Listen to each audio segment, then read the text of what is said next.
Warning, these stories are told by grown-ups for an audience of grown-ups and may feature adult situations, so we've tried to take care to bleep any words that you might find offensive.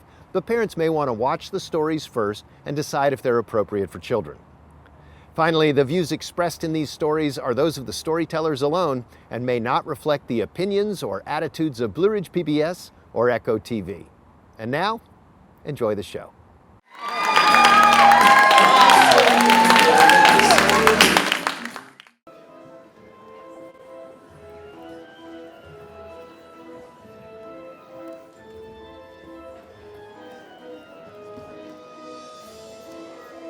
Hi. Welcome to Hoot and Holler, the foolish show. Let's do something stupid and dangerous. What do you think?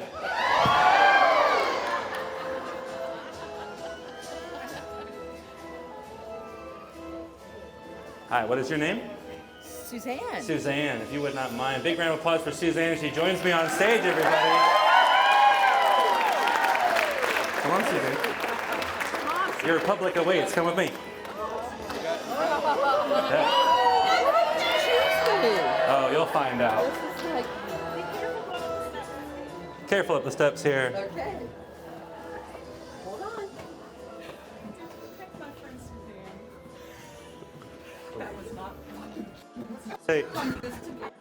Say hi to all the storytellers backstage, Suzanne. One more round of applause for Suzanne, everybody.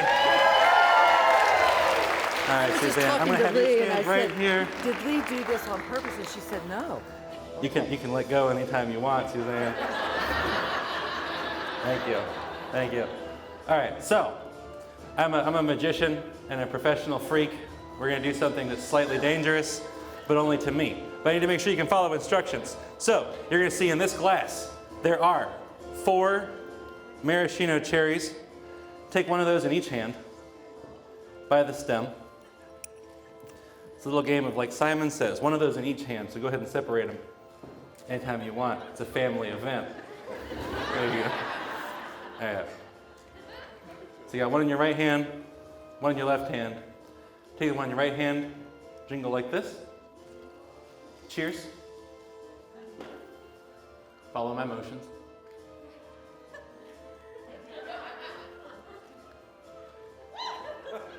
Well done. Hold on to that stem. The one on the left hand, jingle, cheers. Follow my motions.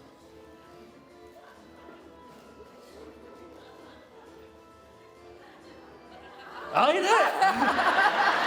Good, good, good. All right, now you can eat it. You can eat it now, it's fine. You don't trust me, do you? Yeah. Right. Actually, here's what we're gonna do. Take those 2 cherry stems. I have 3. Just like I've got. Did yours break? I have 3. Oh no. We'll take the smallest part of the broken one. We'll just ditch that. Just take them both in one hand like that. Put it in your mouth. Have a little contest. Try and tie a knot. Give a round of applause, guys. Some encouragement. Here we go.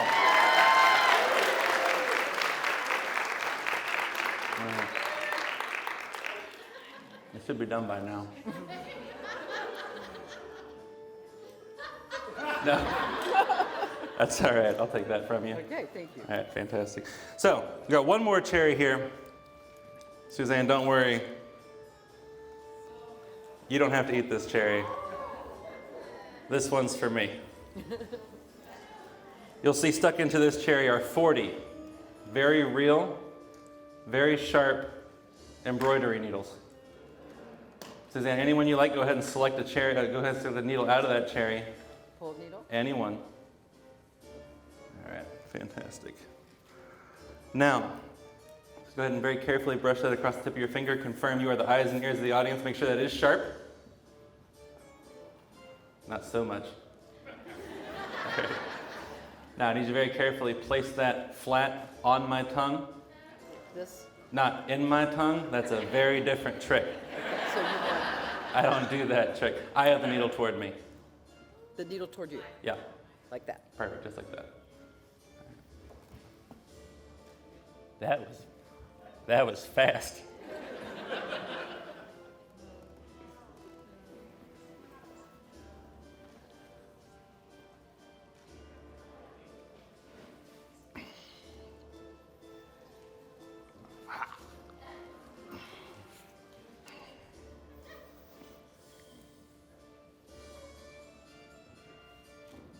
Cheers.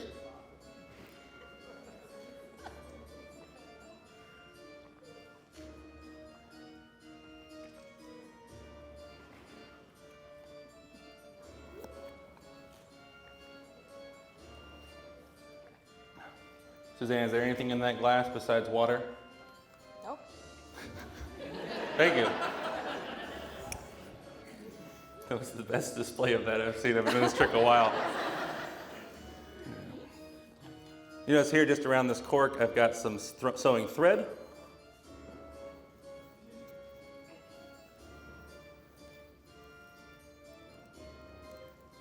Ooh.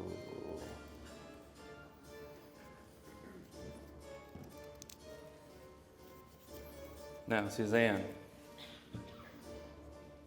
have you ever been fishing before? Then this should work.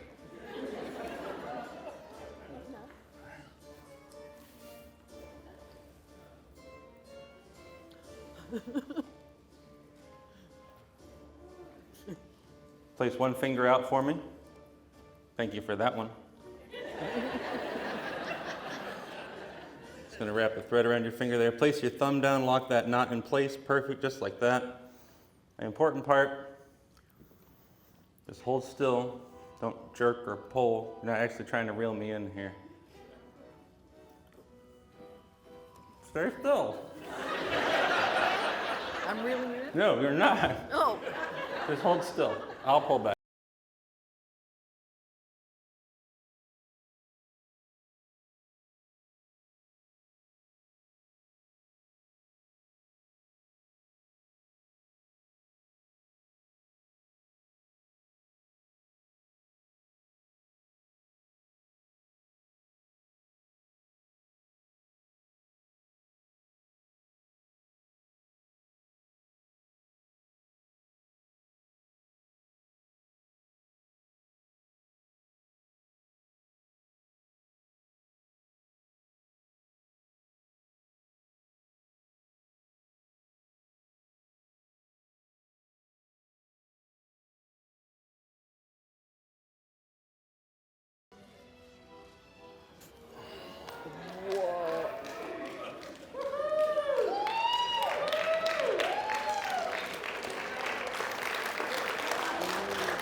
Now, Suzanne, you'll see that that's not only threaded onto the needle, but it is tied in place. Just going to give that an extra knot right there so it doesn't fall off on the stage here as we have other performers and speakers coming up. Wow. But that's yours to keep. Thank you very much, Suzanne. Big round of applause for Suzanne, everybody. Please follow me. I'll take you back off stage. Thank you. Welcome to Hoot and Holler. God, it's so fabulous to see these seats filled with real, live, breathing, smiling, laughing, sparkling faces. Oh my gosh. Thank you all so much for coming. I want to thank real quickly, of course, this beautiful venue, the Grandin Theater. So beautiful. Thank you for having us and giving us such a beautiful home stage. Okay, tonight, be ready. You need both Depends and Kleenex. I'm just telling you, just have it all standing by, because the spectrum and the beauty of stories that are going to be told tonight are going to blow your mind. I'm thrilled with this show.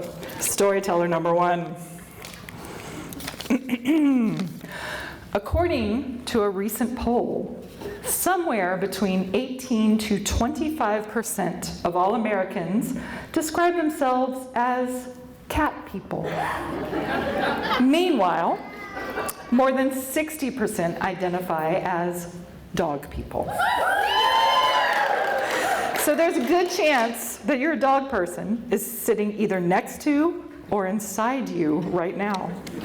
Our next storyteller knows exactly where he falls on the whole cat-dog spectrum, and he's going to share it with you in graphic detail.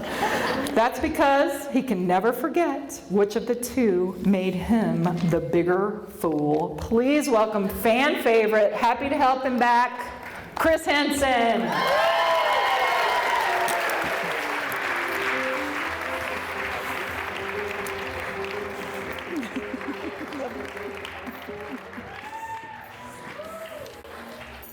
Hello. So when I was a kid, we had a cat that was such an a-hole that when it ran away, we actually threw a little party for him.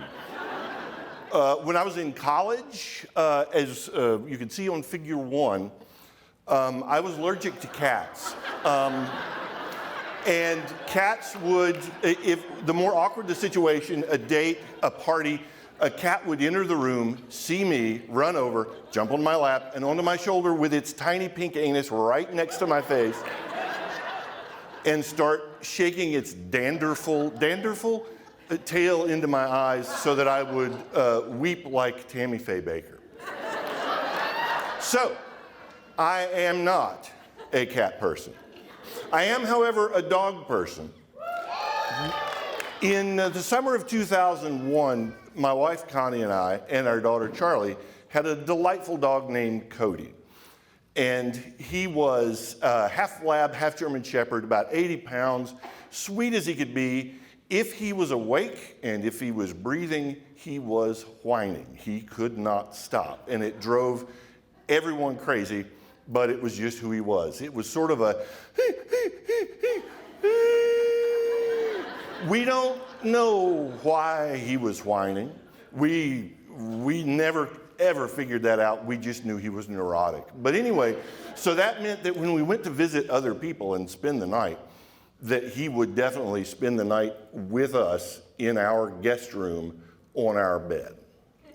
Now, my older brother Ned had a guest room that was not like most. Most guest rooms have like a queen-size bed or at least a full-size bed so that at least 2 people and an animal can go to sleep in it. My older brother's guest room had 2 of what I would call micro-twins. They were the smallest beds possible. And so our sleeping arrangement was Charlie over by the wall at 3 years old on her own micro-twin, and me and Connie and our 80-pound dog struggling to stay on the other micro-twin. So you get the picture. But this was so nobody else had to hear him whine, because he would whine and bark and do all sorts of stuff because he was neurotic. So anyway, in the summer of 2001, we're at my brother Ned's house, and Ned and I are both musicians, so when we get together, we would listen to music, and we would play music for each other, songs that we had heard. And so that usually meant sitting around the kitchen, drinking beer, and we would have Napster open because it was 2001. And we would, I'd go, oh, I just thought of a great song, and type it in, download it. And while I was downloading it, Ned would crack another beer for me, and then it would appear. And so then Ned would pick a song, and he would do that. And we would just do this back and forth until one of us passed out or threw up. So, safe to say, Connie was in those days not what you would call a Ned person. Now, basically the rule was that one of us would have to throw up or pass out or whatever, and Connie and Ned's wife Kathy would have gone to bed long ago. But Connie on this particular night had sort of insisted that I come to bed before it was medically necessary. So I did. It was 2 a.m. Roughly, I think. I made it to the end of the hall. There's the door, which is shut. The doorknob is right next to, on the inside, Connie's head, which is on the pillow, of the micro-twin next to the door, because Charlie is on her enormous micro-twin next to the other wall. The house is really old. Everything makes noise. I turn the handle very gently. I make it in, Everything's fine. I can hear Cody whining, but it's because he's heard I'm coming in. Chris is coming in. It's time to whine. So he's awake and whining. I'm sorry about this image that I'm about to implant in your heads, and I apologize. Walk around the bed, shuck on down to my boxers. It's paramount to the story. Get under the covers and begin to gently pass out. Connie shakes me to the point of near vomiting, I would say, and then she sort of scream whispers. She says, Chris, you've got to do something about the cat. And we've been married a while, but still, it could mean a number of things. So,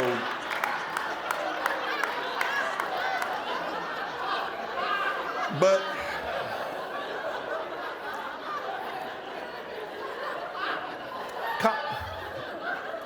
Connie further explained that Ned's cat was hiding under Charlie's bed next to the wall. And she explained that Cody was whining about it. And she further explained that that the success or failure of our marriage would depend on my ability in my current state to get the cat out of the room without waking up the rest of the house. Oh, I said something like, he's gonna stop in a minute.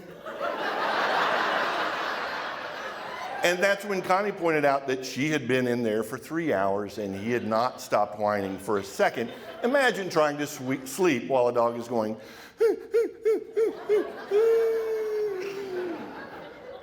Now, Ned's cat was named Skeletor and looked a lot like a coat hanger wire with a sausage casing pulled over it. Or maybe an extra in a cat production of Schindler's List. I don't know. It was a very scrawny cat. I get up, I turn on the lights, I go over and I start peering under the other micro twin. And figure 2, please. There he is. And he's alert, and he's also very old, very, very weird, surly, all these things. The bed, by the way, is also, not only is it not wide, it is not very high off the ground. So my bare back, as I began to shinny under the bed, was scraping on the bottom of the frame of the bed. And while I'm scraping my back on this thing, I'm plotting what I'm going to do, because it's going to take some maneuvering. So I'm going to, here's my idea. I'm going to, 1, grab the cat with both hands. 2, turn the cat so it's facing away from my face. 3, pull the cat out from under the bed. 4, stand up. 5, hold the cat as far away from Cody's mouth as I possibly can.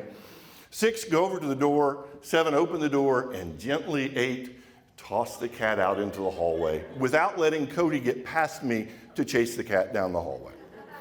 That's my plan. Fortunately, I was in the perfect condition for an obstacle course. It's great. So, I'm shinnying under there, and I'm getting close, and the cat is not moving. He's just looking like this, and he's hissing really loudly. It's really loud. And his breath, he had very old cat breath. Ugh. There's a lot of tender victuals. Anyway, so I reach out, knowing this is not going to go well. And I gently, but firmly, start putting my arms around the cat, and he starts wriggling like crazy and hissing even louder and starts spinning and twirling. And the next thing you know, he's facing the other way. He's done it himself. I didn't even have to make him do it. It's a miracle. I'm like, this is going to work.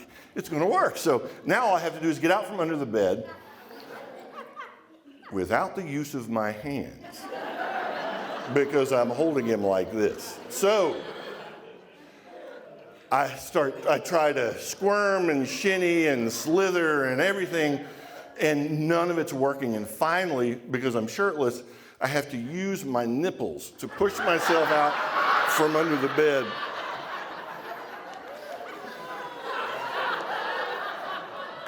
A micro twin is about 3 feet wide. Took me 10 minutes and it hurt like hell. But finally I get out and it's amazing. And I struggle to my feet and I'm holding the cat up away from Cody's mouth. I go around the bed and I'm headed over toward the door.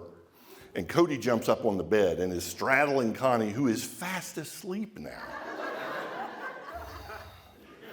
And I'm approaching the door, and I've got the cat in 2 hands, and Cody's watching me, and then he looks at me, he looks at the cat in my 2 hands, and he looks at the doorknob, and then he looks back at me, and he's on the verge of speech. As in, what are you gonna do now? But I knew what to do. I've looked at the situation, I assessed, I probably burped, and then I said, all right, what I'm gonna do is I'm gonna lean over and whisper to Connie, hey Connie, would you please open the door? She'll open the door, I'll gently toss Skeletor out into the hallway while keeping Cody at bay. So I did. I leaned over and I said, Connie, would you open the door? And I will never, as long as I live, forget what she said. Because she said, what? So immediately Cody starts barking his head off. The cat spins around in my hands and is looking right at me. And with his claws, he unsheathes his front claws and buries them all into the soft part of the inside of my elbows. There's a name for it. I don't care what it is. You can Google it later. Hurt like the dickens. So he's like this, and then he starts bicycling his hind legs against my bare chest, trying to find purchase. Cody is still barking his head off. The cat's toenails get caught in the hair on my chest because there was no manscaping in 2001. So he's got leverage now, and he's looking me dead in the eye, and he starts pulling his claws toward him along here, and these curly-Q tendrils of skin start just curling up. It's like a wood carver shaving a piece of wood, they're coming up, and I'm looking down and I'm going, yeah. I scream, I drop the cat, who then runs under the bed and back under Charlie's bed, never to be seen again. I in my life, never saw that cat again. I'm standing there and Connie says to me, you need to leave. You're being too loud. So I step out into the hallway, the door shuts behind me. It's pitch black. I look at my arms and I can see blood dripping off of them in the pitch black, and I'm not even kidding. So I lurch into the bathroom, throw up a few times, because we all knew that's where the evening was headed anyway. And then I started trying to do something about the blood. So as you'll see in figure 3, that's the...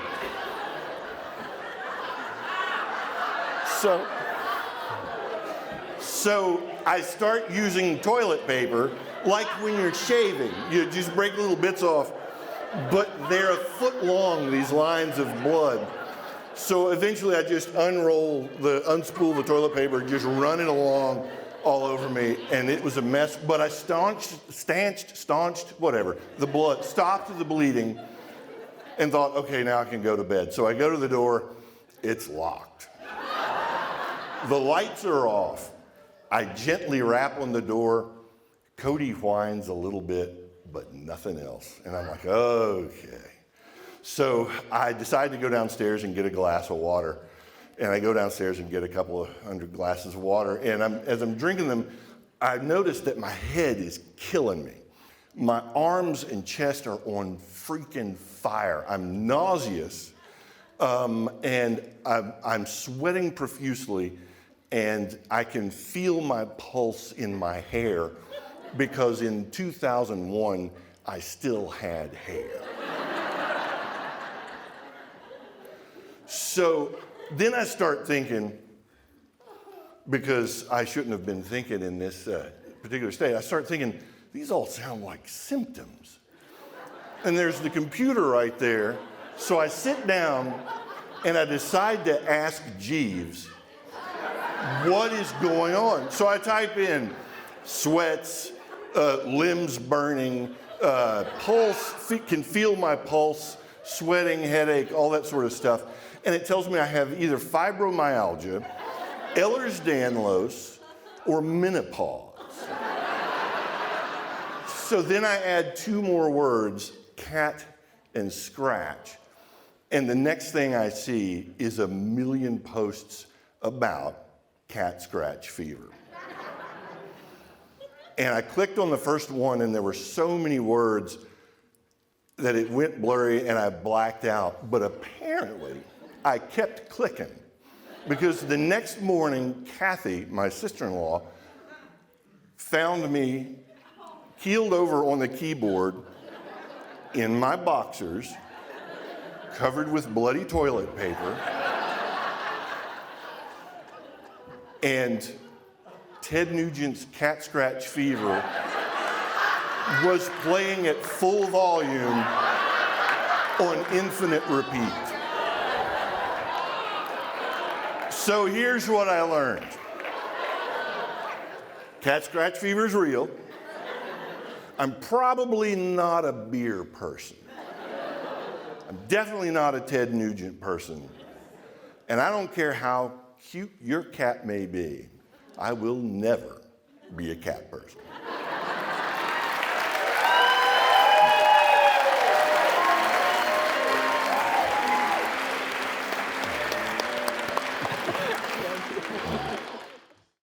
Chris Henson, everybody.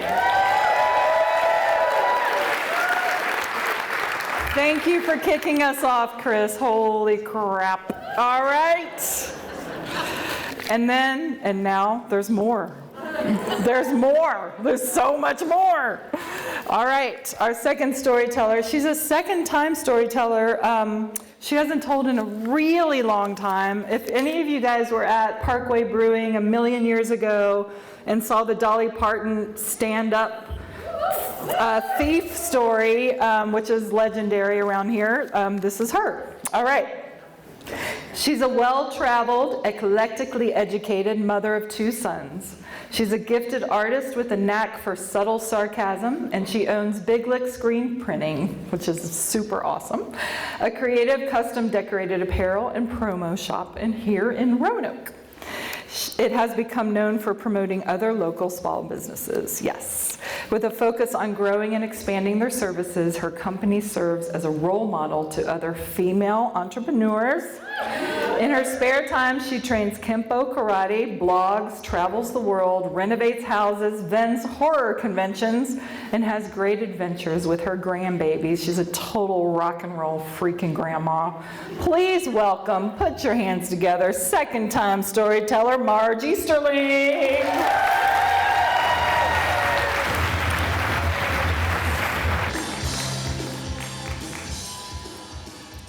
Which one do I use? There's 2. Aloha, my lovelies.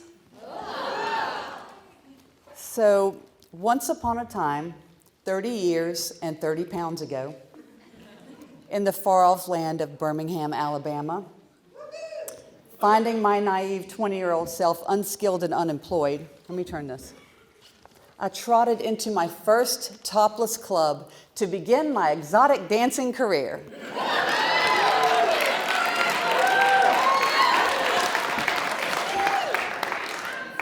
It was nothing like I expected. These weren't the sleazy establishments that you see on TV or movies, although we do have those. The rules were pretty strict. Anybody not following the rules was fired immediately. There was no touching allowed, and these clubs were really upscale, so we had to wear these formal evening gowns or cocktail dresses when we were on the floor. Most of the money that we made were off table dances or VIP rooms or champagne sales. Yes, we drank a lot of champagne. Our stage set was kind of like a commercial where we would display our wares, so to speak. Now, to be fair, I could not dance my way out of a wet paper bag. I'm not even kidding. But I could get your attention. I had these infamous thigh-high patent leather boots, black patent leather with these 6-inch heels. They were probably my most prized possession. I sincerely believe that Marilyn Manson's Beautiful People was written specifically for those boots. Now, when that song would come on my stage set, people would kind of squint through the smoke in the fog machine, and they would look to see what the hell was happening. And then I would show up in all this patent leather and just intimidate people into tipping me, I guess. I was like...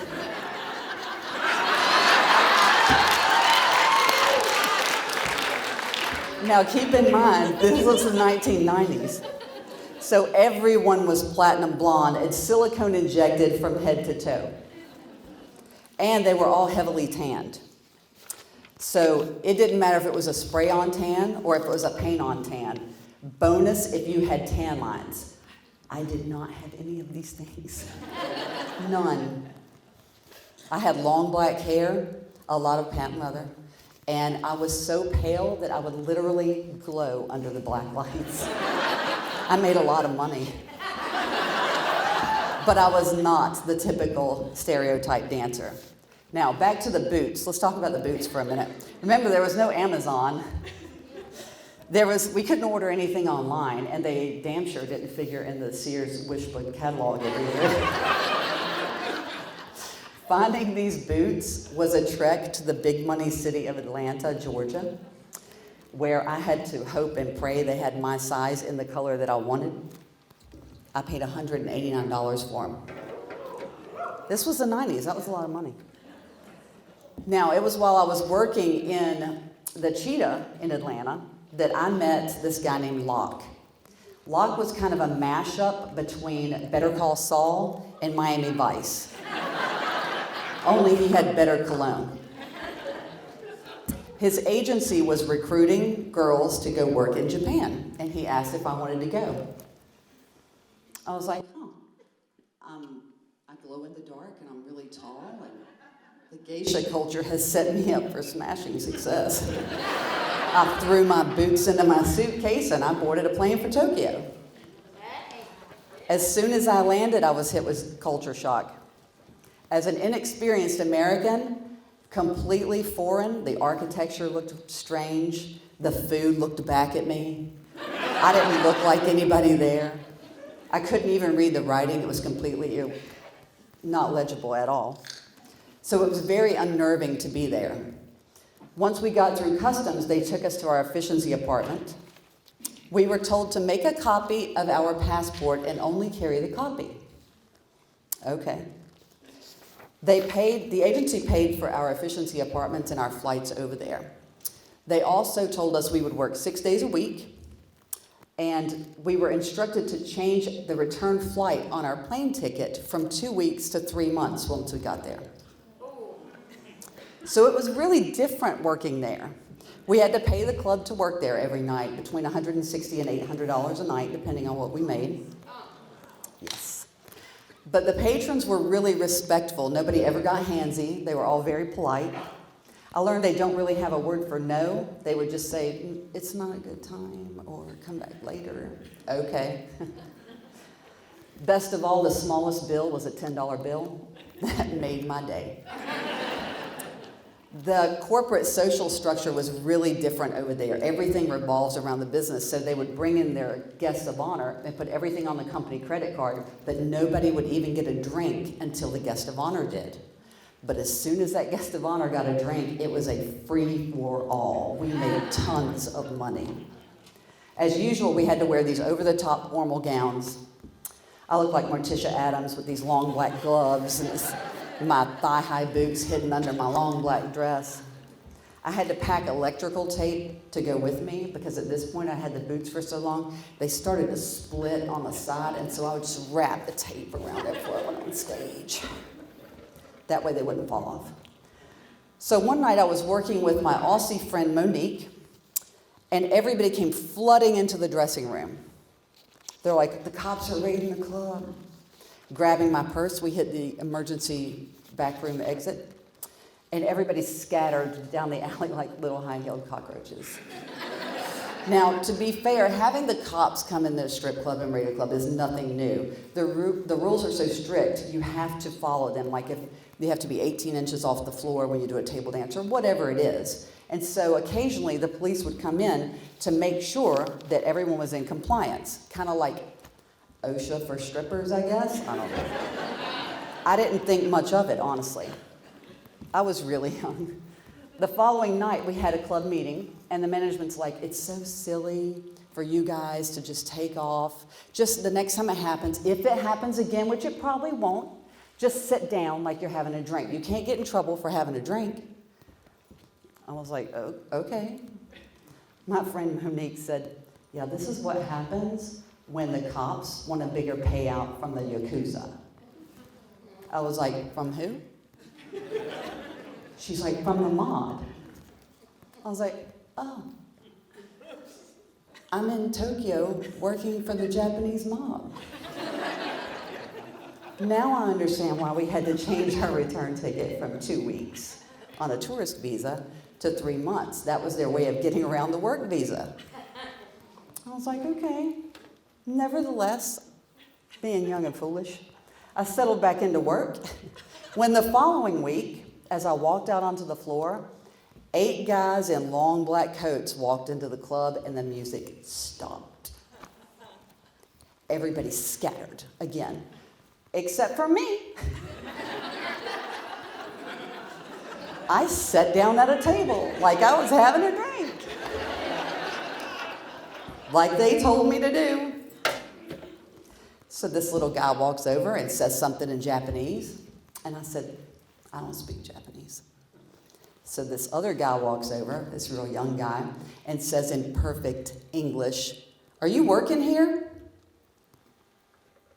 I said, no, sir, I'm trying to have a cocktail. He said, do you have ID? I said, no, sir, I have a passport. He said, well, let me see your passport. And I said, well, I have a copy of it in my coat. He said, where is your coat, please? When a Japanese person gets overly polite, you're in trouble. That's when I knew I was in trouble. I started sweating under my pant leather, under my dress. Oh my God. I said, it's in the coat check. He nodded and said, go get it. I slid somewhat ungracefully off the chair. I was really trying not to let my boots stick together and squeak because then I would be found out and discovered. But as soon as I stood up, I towered like a foot over everybody in the club because I'm already 5'10", and then you add 6-inch heels. Either I'm a stripper or a transvestite, go figure. Now, as soon as I got up and started teetering upstairs, one might think that it would have been wise to do as the officer instructed. However, I was not in that mindset. Having recently discovered that I was working illegally in a foreign country for the Japanese mob, I thought, oh, it's so fortuitous that the dressing room door where the emergency exit is right next to the coat check. So I went into the dressing room, snatched up my purse with my passport copy, and I bolted out the back door. Yes. As I exited the alleyway, there were 2 officers standing at the front of the club, and one of them saw me and yelled something in Japanese, which I can only assume was, hey, you. I hiked up my dress, and I took off like a bat out of hell. And one of them came running after me. I was doing this thing where I was like holding my breast down with one hand and my dress up with the other at a full sprint down the middle of the street in my 6-inch heels. All the while envisioning what would happen if I were caught and arrested in a foreign country. My mama would be mortified. My daddy would disown me if they found out I was stripping in Tokyo. Sorry, Mom. Sorry, Mom. I ran like my life and my freedom depended on it, because it did. I felt like I'd been running about 20 minutes when I hit a set of stairs about a block from our apartment, and my heel broke. And I came crashing to a stop, face first, dead in my tracks. Gasping for breath on that cold slate stone, I listened for footsteps. I could see the dark, damp Japanese prison with me shackled in a cell with rotten rice and rats. Newspaper headlines, exotic dancer refuses to give up names. We didn't know each other's names anyway. We only knew our dance names. I lay there contemplating my options, feeling like a 6th grader who had just finished the 300-yard dash. You remember that awful thing? Heaving in the cold air, my throat burning and dry. I was sweating like a pregnant whore in church. I could see my breath rising in the air, and I could feel the bruises on my knees and my elbows scraped and bleeding. I remember thinking to myself, you should keep going. And then I started to slowly realize the enormity of my predicament. I have 6 weeks left in Tokyo. Women's shoes in Japan only go up to a size 6. I wear a size 9. I did a quick cost-benefit ratio analysis in my head. Finding another set of those boots was not going to happen at all. Could I make it 6 weeks in stacked heels? Would they match my patent leather teddy? These are the thoughts going through my head as I'm pondering my fate on the landing. My whole set revolved around those damn boots. I can't give up on them that easily. I listened to the night and held my breath. It was eerily quiet. I cautiously sat up, rolled over on all fours, and crept back down the steps, feeling in the dark. I found my sad little heel. I snatched it up like the precious treasure that it was and started hobbling my fugitive ass home. After my nearly catastrophic incarceration scare, I was sent to a new club to work in Roppongi. My contract was completed in full. I never saw the Long Coat Boys again. There was no international incident. The heel was repaired like new, and I made it through several more rolls of electrical tape and thousands more hours of grunge music before those boots were passed on. I gave those to a girl in New Orleans. She was a buxom blonde bombshell, probably fake tan. Her name was Tigger, not her real name. And these days, it's only cowboy boots for this dancing old fool. Now, I have a quote here from Moira Rose. And if anybody is younger than Gen X, this is for you. Allow me to offer you some advice. Take 1,000 naked pictures of yourself now. You may currently think, ooh, I'm too spooky, or nobody wants to see these tiny boobies. But believe me, one day you will look at these photos with much kinder eyes, and you will say, dear God, it was a beautiful day.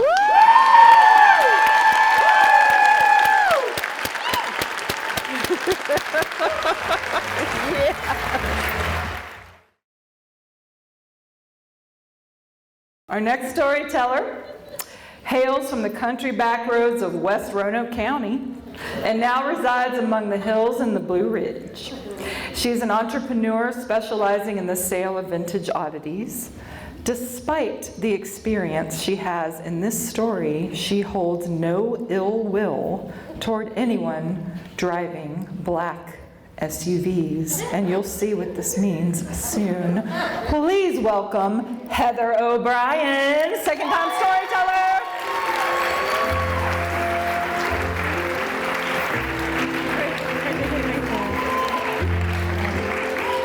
Put your hands together.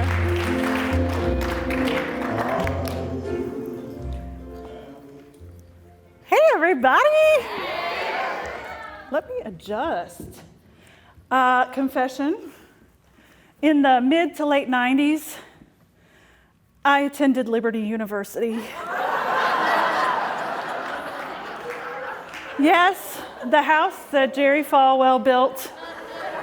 And he was chancellor at the time I attended. Before I get into all that, let me tell you how I got there. In the late 80s, my mom got religion. It was a great time for me. I got all my cassette tapes smashed with a hammer, including my favorite, MC Hammer. We hopped from church to church to church to church just to find the right amount of fundamentalism. And my mom's favorite things to purchase for me to wear were culottes.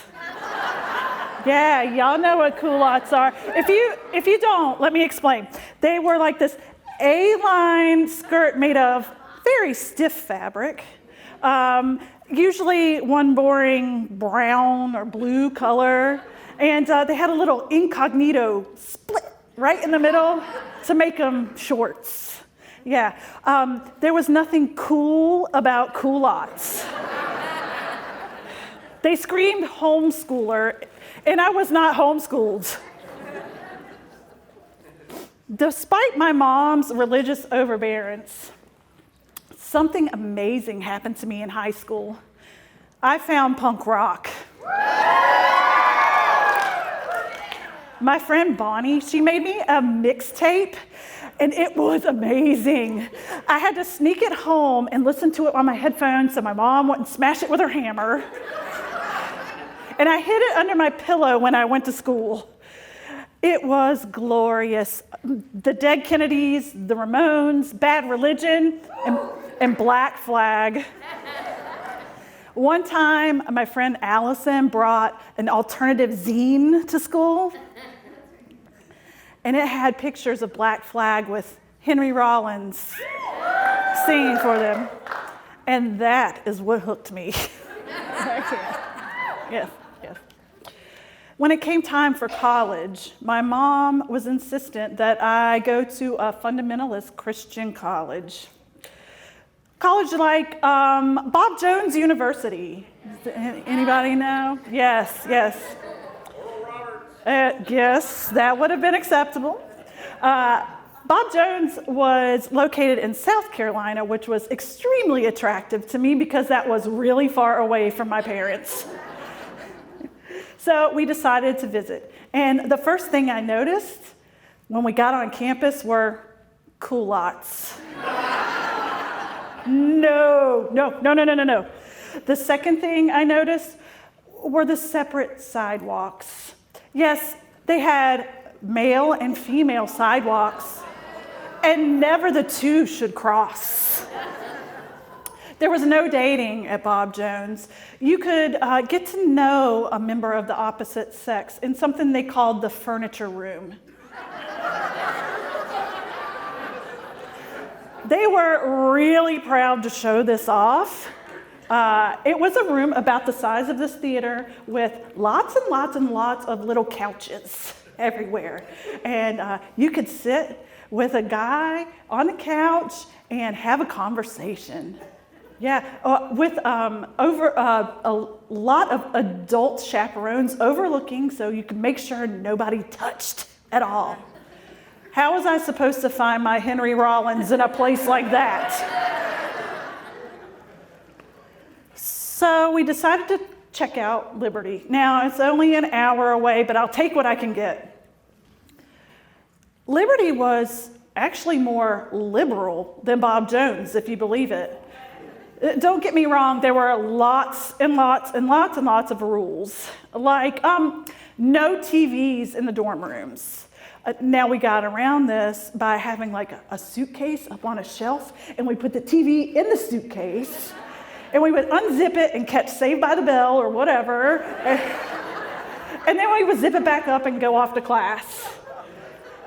Girls had to wear skirts or dresses to class, and culottes did not count, so that was good with me. No secular music. Secular, if you don't know, means, regular music. And there was a 10 p.m. curfew that was sheriffed, we'll say, by the RA on the floor that would go by and knock on everybody's door to check your name off that you were there by 10 p.m. every night before lights out at midnight. Yeah. One rule I did like at Liberty was that freshmen could have a car. Yeah, and you could use that car to leave campus. Unlike Bob Jones, you could never leave. As long as you were back on campus between 10 p.m. and 5 a.m., then you were fine. So I was sold, and off to Liberty I went. It didn't take me long to find the weirdos. Remember, it was the 90s, and we were all into punk and ska, so we had one calling card, plaid. Yeah. I always tell people that at Liberty, I learned to get around any rule, if there was one. And we got around the rules as much as possible. My friends and I were off campus as soon as class was over, smoking, listening to secular music in parks and parking lots, all as far away from college as possible. We signed out to fake places and stayed overnight. We would drive over to DC and see bands, and so many bands we saw. We slept in our cars until we could get back on campus at 5 a.m. It was so much fun. Way more fun than any respectable Jerry's kid should have. One day, I was walking to class with some of my friends, and I was dog tired. You see, we had just been to a Mighty Mighty Bosstones concert the night before, yeah. And we got back on campus at 5 a.m., and I probably had like 2 hours of sleep before I had to be at class. When suddenly a wave of whispers came to us. Look out, Jerry's on campus. He's driving, be careful. Everyone, Jerry, he's coming, look out. Now, I would think that wouldn't be normal, but it was, because this was Wednesday. And Wednesdays were required convocation. And convocation was just a church service, and we had them Monday, Wednesday, and Friday, and we had to sign in with the RA to tell them we were there. But on Wednesdays, Dr. Falwell always spoke, and he always had a guest speaker with him. And this week, it happened to be Oliver North. Yeah. Famed conspirator of the Iran-Contra affair. Jerry just couldn't keep his hands out of politics. But that is not why the whispers began.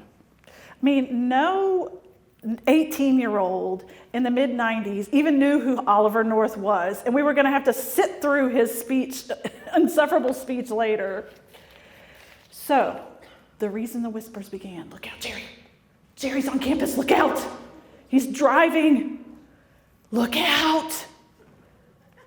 Jerry drove a rumored bulletproof black SUV.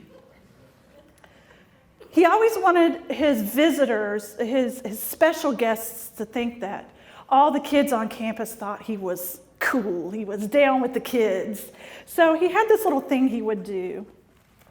He would swerve and act like he was going to hit you.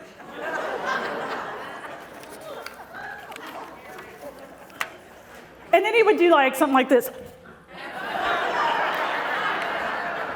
and keep going. He was like giving a tour, whatever, and then trying to hit some kids. This particular day, I was very tired. I did not believe the rumors. I had never seen this happen. Never. All I wanted to do was get to class and then get to my dorm room and take a nap. Maybe think about the Mighty Bosstones and how awesome they were. So I stepped my foot out to cross the street to get to class.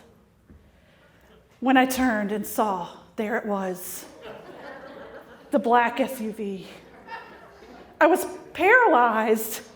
I didn't know what to do, but it was coming fast and it was swerving. A friend pulled me back just as Jerry looked at me in the eye and went, "The guns!" He gave me the guns. I locked eyes with Oliver North as we stared in horror at what was happening. As I caught my breath on the sidewalk, I could see Jerry off in the distance, swerving to hit other kids.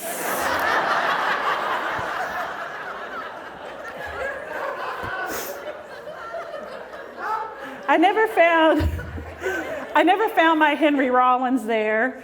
I would find him a couple years later at a local punk show, go figure. I only lasted 2 years there at Liberty. I didn't even want to go. I was forced to go by my mother. There was nothing interesting there for me to study.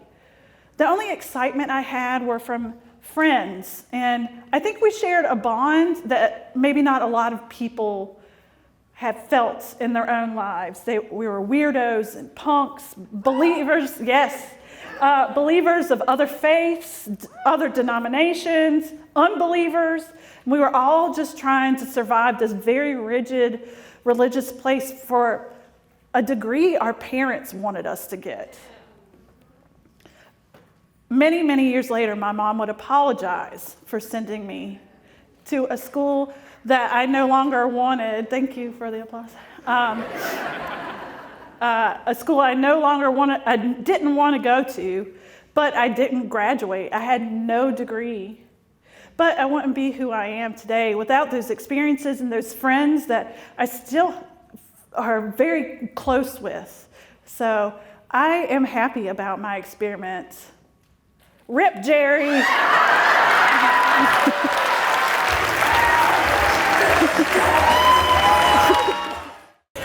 All right. Walk up to the bar. Ask the bartender to mix up Lauryn Hill, Janis Joplin, and Nina Simone with a huge heart and goofy sense of humor, and then add a shot of Fireball. And you might, maybe, kinda get close to this fantastic storyteller. I believe it's her third time, we think. Please put your hands together, lean in for vulnerable, beautiful, brave story, Lizada Stipplefoot.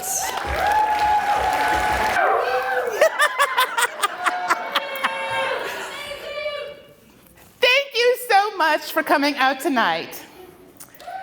I really hope that the journey I'm about to take you on brings you some value. I want to tell you about a trip I took to Africa years ago. My kids were small, about 5, 6 years old, and it broke my heart to leave them, but I had to take this journey of self-discovery. You know, looking back, it probably changed the entire course of my life. When I got there, I was smacked with a landscape that was completely different than anything I was used to. Met folks that I would have never met otherwise. Heard stories from folks that I had no knowledge of, quickly absorbing the inner workings of the culture. Thought about the kids every day. Were they fed or fussing or just having fun? Did they think that I had deserted them?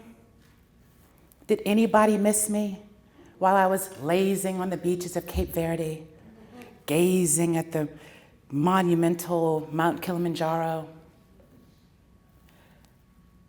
I was feeling like I wondered how the world could just go on. Still, I missed the playground trips. I missed the nights out with my besties. Even missed my raggedy ass old Jeep Cherokee that I had to jiggle no less than 3 times to get it to start. I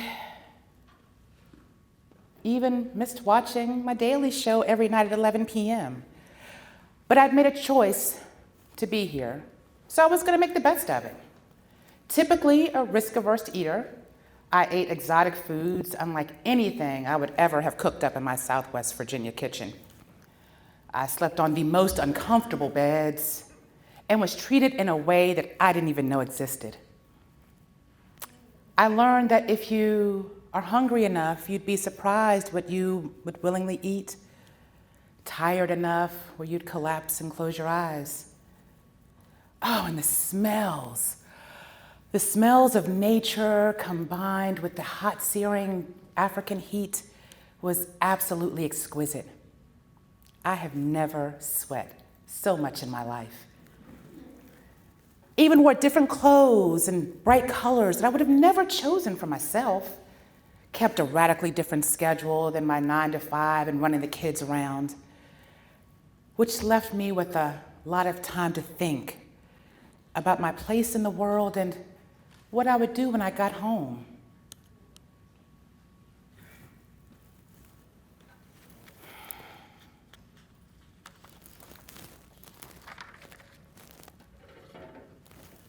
Y'all,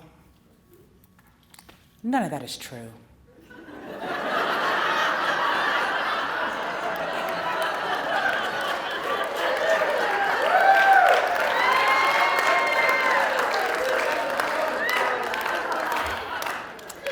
Though I would love to visit Africa one day, never been to Africa, never left the country, I never left the state.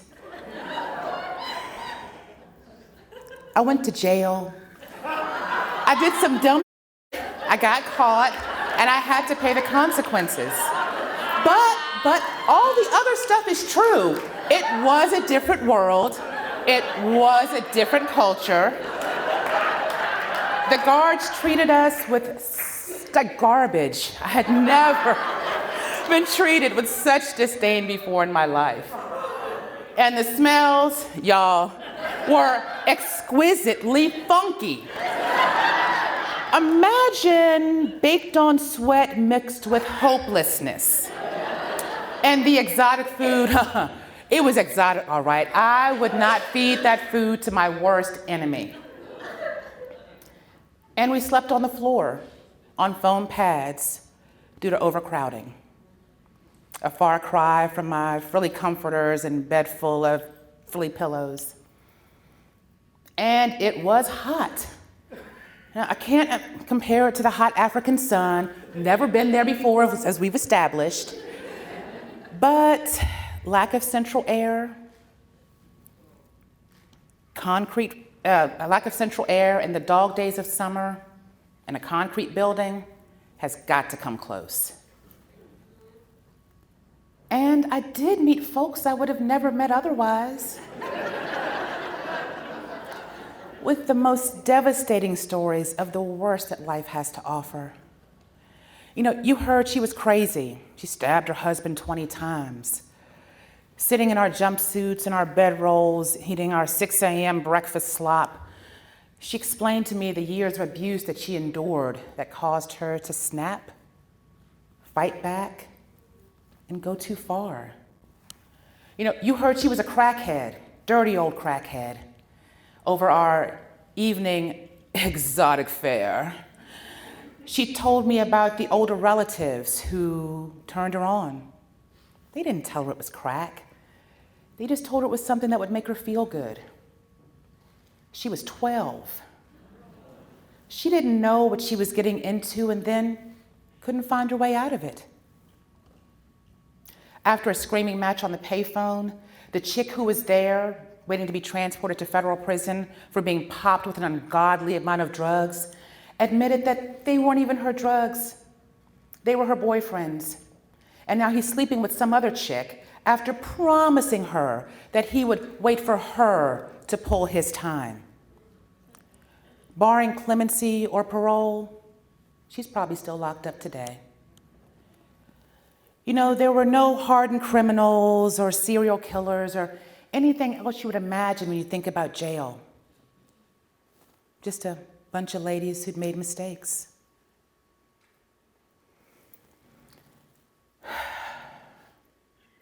When I'd get to the phone and call home, My kids were normally close by asking to talk to mom. And I would try to sound upbeat, like somebody actually on vacation in Africa, right? Sometimes my cellmates would get rowdy, be making too much noise, and I would cut the conversation short with a, guys, there's a ceremony or a celebration or something coming on. I gotta go. And hang up the phone quickly. You see, I was ashamed to tell anybody that I was going to jail. So I explained my absence before I left, and when I came back with the lie about going to a faraway place, Africa. Most said, cool. Was it hot? But 2 folks never let me forget this act of deception. My kids would proudly tell their friends, my mom went to Africa. And over the years, they would ask me questions like, do they have Teen Titans in Africa? Is there a WWE in Africa? Do they have cars in Africa? And a few times, I almost slipped up like, kid, I have never been to, oh yeah, Africa, yeah, WWE, Teen Titans, fast cars, McDonald's, all of that. Each time, I'd answer each question with another lie. Even years after, I was still too ashamed to fess up to my past. You know, I wasn't ashamed when I was committing the crimes. Desperation makes people do desperate, like choosing to take the easy way out, make some fast money so you can outrun an eviction notice because you gotta keep a roof over your family's head. Feeling the exhilaration of paying the landlord and stocking the fridge and filling up the gas tank, but not thinking about the consequences. Oh, the consequences. The consequences of having to leave my kids, lie to my mom, swallow my pride, trade in my freedom, and the consequences after of getting the job but not getting the job when the manager pulls your record and is shocked and says that you're no longer the type of person that they want on staff. Having to research the background check policy for every job I've had since. Do they ask for all convictions? Do they ask for 5 years back or 10 years back? And sometimes, even though I'm qualified, not even applying to avoid shocking anyone else or getting my feelings hurt. Oh, the consequences were demoralizing.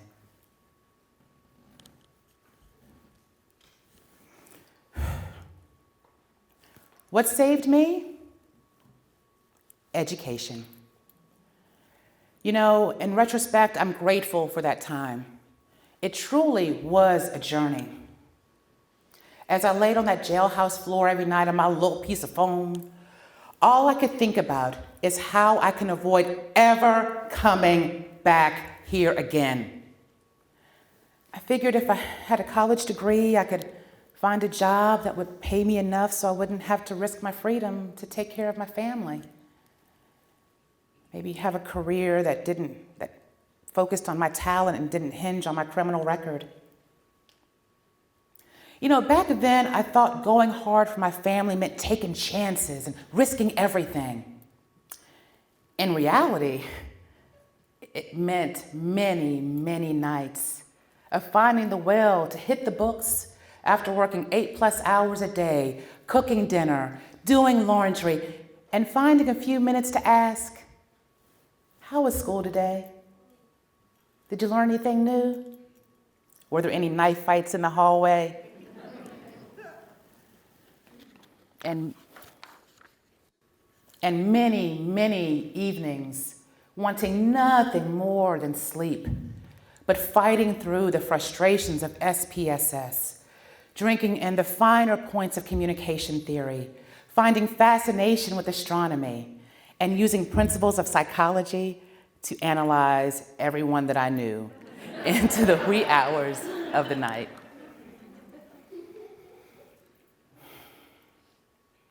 When I came home, I was relieved to find that the kids had been fed, Their father had not been tied up. The house was not burned down. And despite thinking that as mom, I was the only person who could properly care for my kids, their father stood up in a way that left no doubt in my mind that I truly had a parenting partner who I could count on to step up when I slipped up.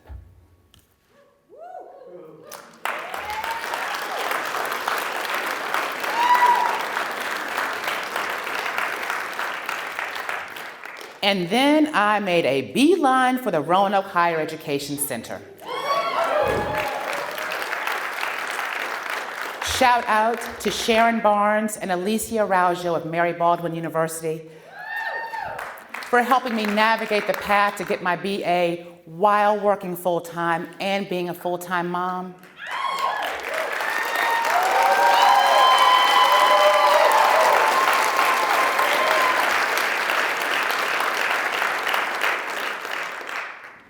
Once I got my degree, I quickly found work in my chosen field, and success followed. I mean, like within 2 months of getting my piece of paper, a little email hosting company in Blacksburg gave me a shot that turned into a successful career that allowed me to buy a home, pay for my kids' college, work at home, be a stay-at-home mom, and a breadwinner, doing what I love to do, writing all day long.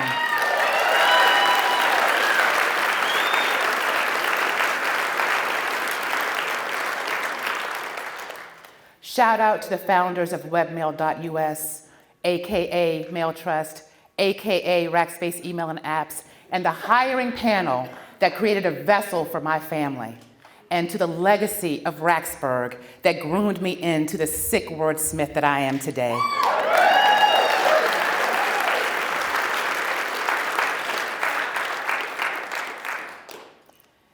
Perhaps the most impactful byproduct of my time away was a newfound appreciation for seeing my kids wake up every day.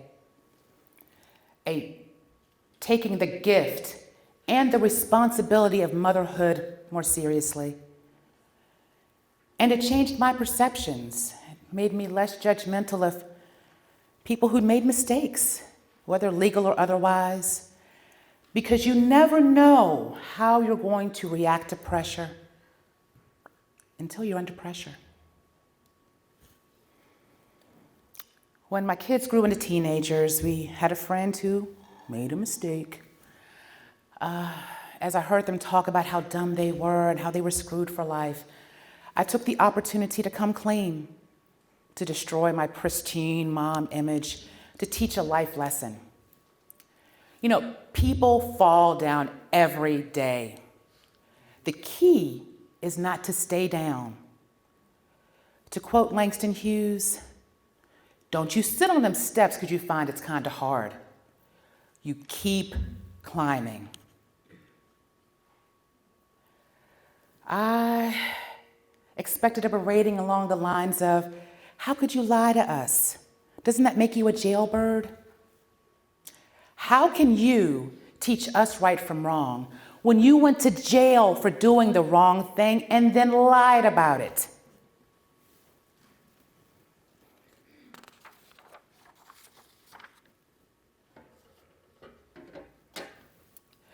What I got was a life lesson. They asked questions, they empathized, they opened up.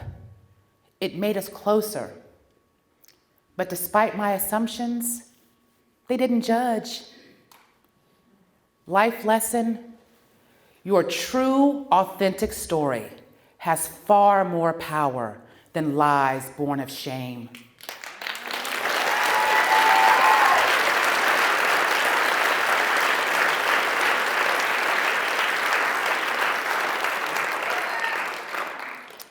So I don't lie about my time away anymore. When the subject comes up, I now tell the whole truth and nothing but the truth. Thank you. Thank you.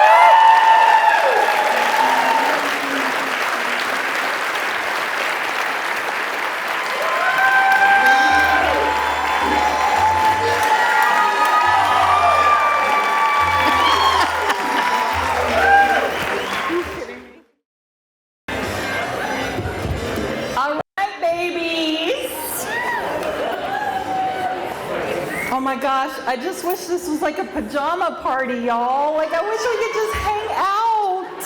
I love seeing everybody. Are you having fun, first of all? What an electric night of beautiful voices, and what a beautiful audience. Holy moly. Okay. I mean, get ready. Like, just get ready for more. That's all I can say. All right, here we go. Second-time storyteller, but already a legend.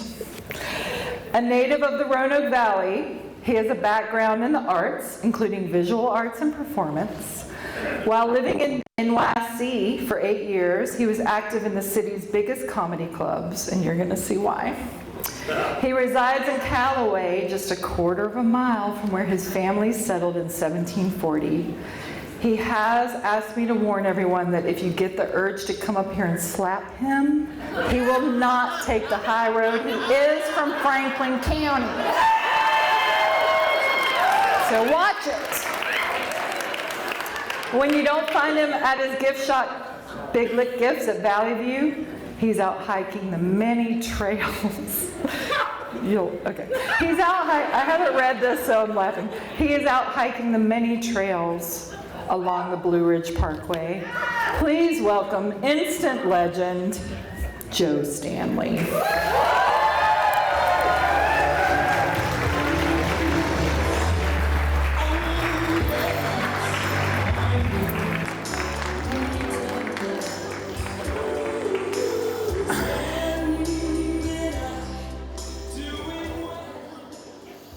Just to start off with, if you recognize me, I also was a stripper in Japan for a brief period.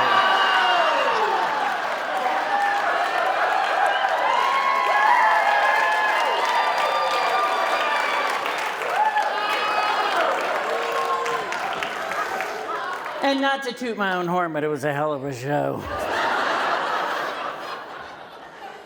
Now, you heard from the introduction, you might not think when you look at me that I'm the kind of person who likes to go camping.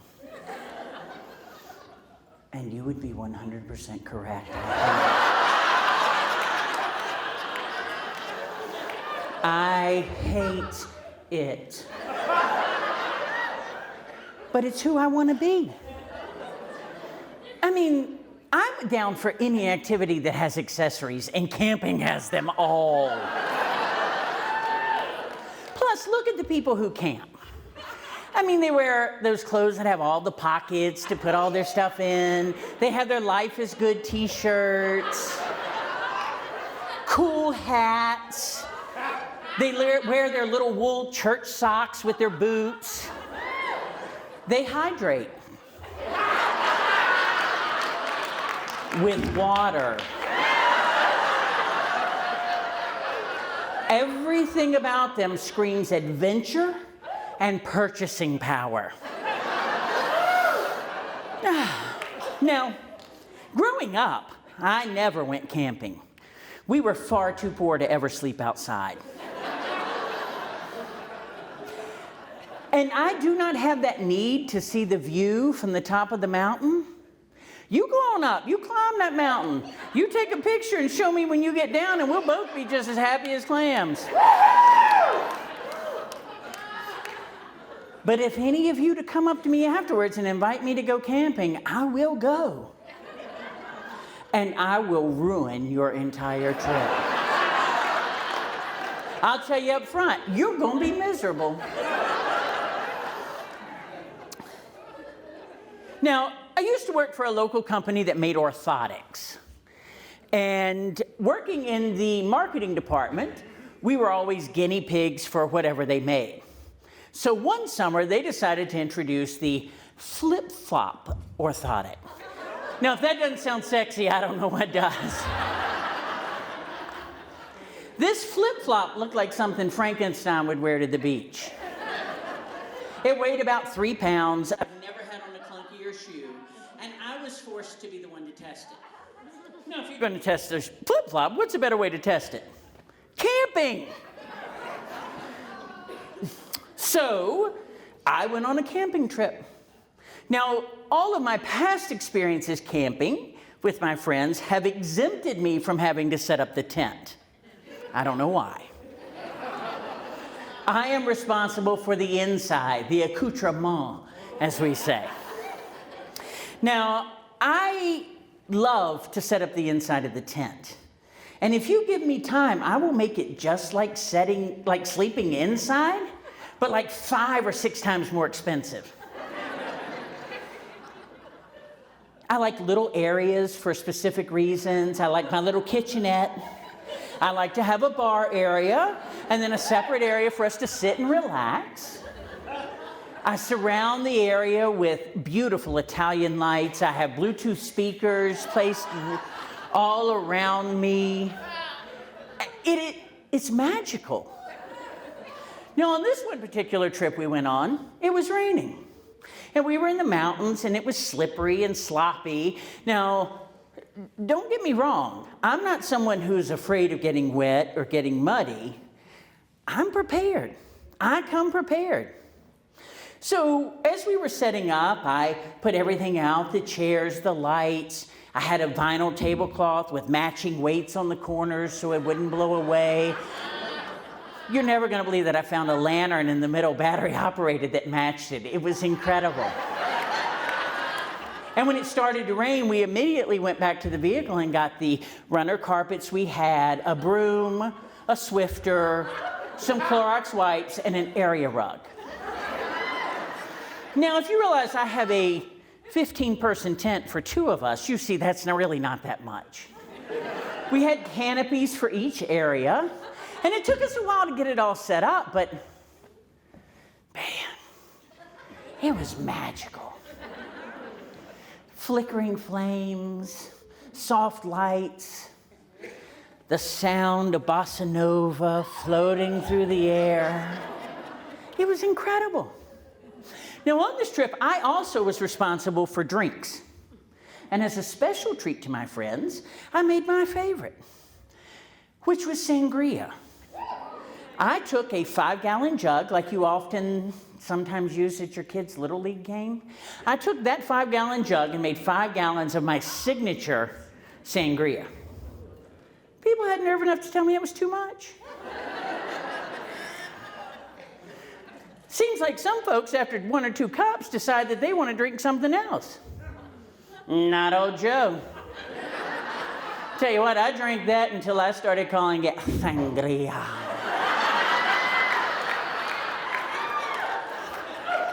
Which I am certain never got old to anyone in my party.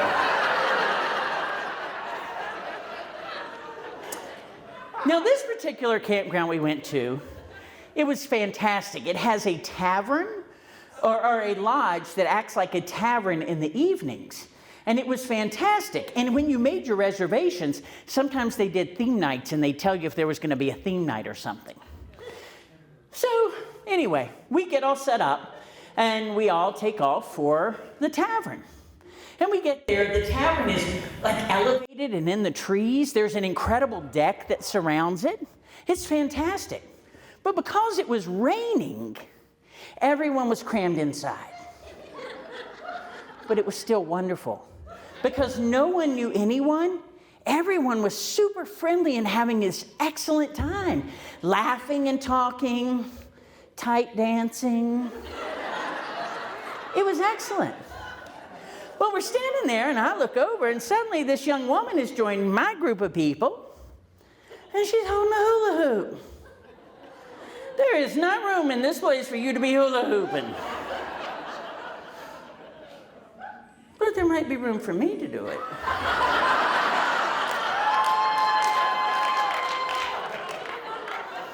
So I asked to use the hula hoop. Now my friends immediately interjected, no, you can't. And the more they said no, the more I was determined I was going to hula hoop. I kept asking, and the more they asked me not to, that's when I realized those people never wanted me to succeed.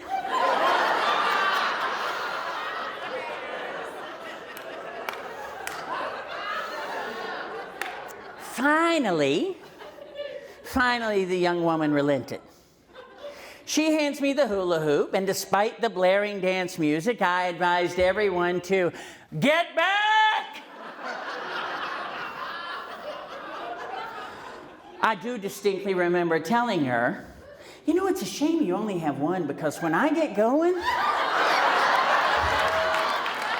you could throw that other one on.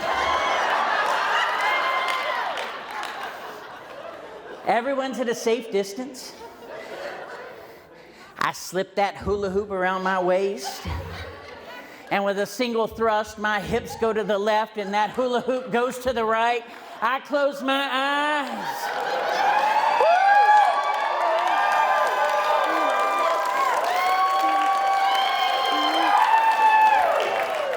And then somebody pecked me on the shoulder and handed me the hula hoop, because apparently it just fell right down when I let go of it. And I had just enough alcohol to be that special kind of embarrassed, like that panic embarrassed, where you can't just let it go and skulk away. You need to find a reason why it happened. So in sheer panic mode, I'm standing there thinking, what do you do, what do you do? The crowd starts in, go hula, go hula, go hula. They want me to try it again. Well, I bet they do. So I perhaps accidentally yelled, it was my flip-flops! Everybody knows you can't hula hoop with flip-flops on. And the only thing funnier than my failed attempt to hula hoop was apparently my excuses why I could not. So then, it was my flip-flops became the punchline for the rest of the weekend. Everybody's got a flip-flop joke. I'd had enough, and I skulked off to the tent and went to sleep.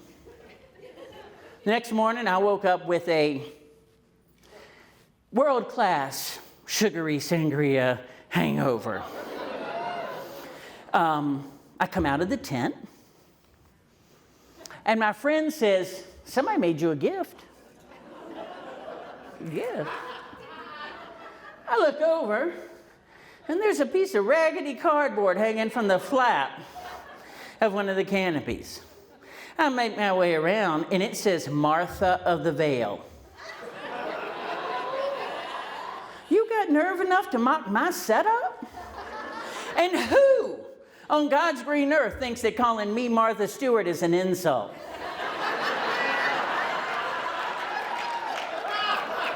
Hangover or not, that might be the nicest thing anyone's ever said to me.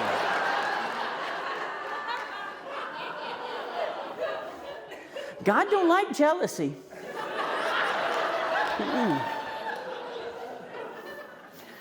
So, after I worked through the sign, I decided to go back to my sangria.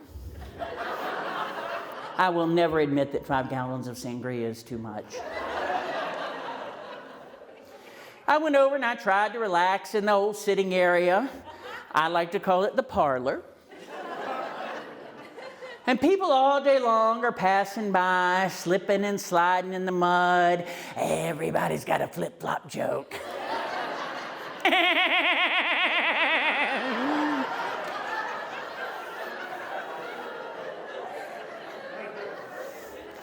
Just like SpongeBob split his pants over and over and over. And I sat there and I brewed and stewed the whole day, and pretty soon I went from tipsy to full-on tipped. Now, this particular weekend, they had decided that it was a Western theme in the tavern. And as it grew dark, it was still raining, but you could see many campers going by in their cowboy hats and their plaid shirts and their flip-flop jokes. My friends decided they were going to go over to the tavern, and I said, I'm going to stay here. I don't feel good. Apparently, I'm allergic to sangria. It makes me very thin-skinned.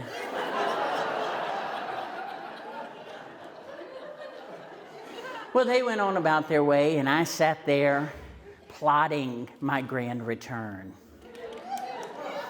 You can mock me, but you fuel my comeback.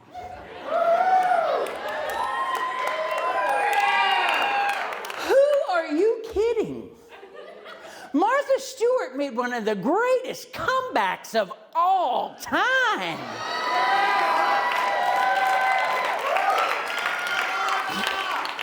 Call me Martha of the Vale. You're damn right.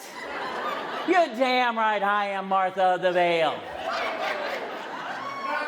So I hoisted my petard right into that tent and began to put on everything Western that I had brought with me. My hat, my bandana, my plaid shirt. I pulled up my best rugged jean shorts. Now, I brought boots with me, but there was no way in hell I was turning my back on those flip-flops at this point.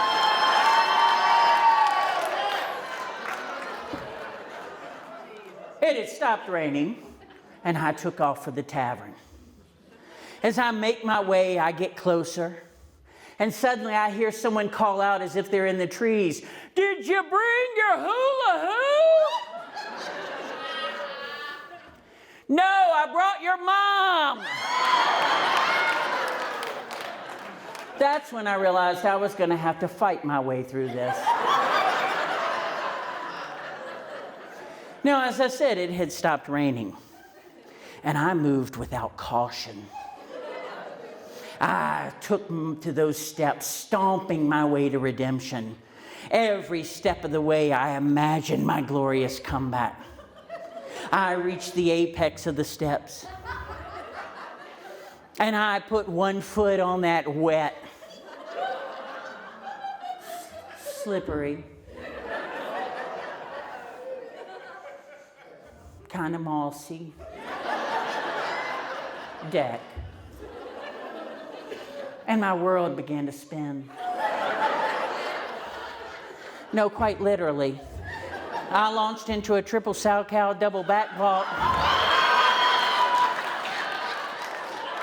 I landed with a drag queen death drop.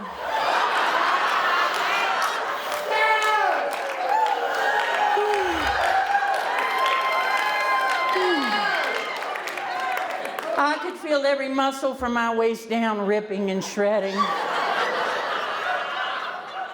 I slapped with a thud on that deck, and you heard a collective and then silence.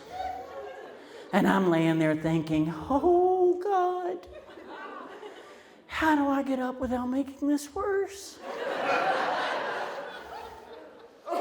What the hell am I talking about? How does this get worse?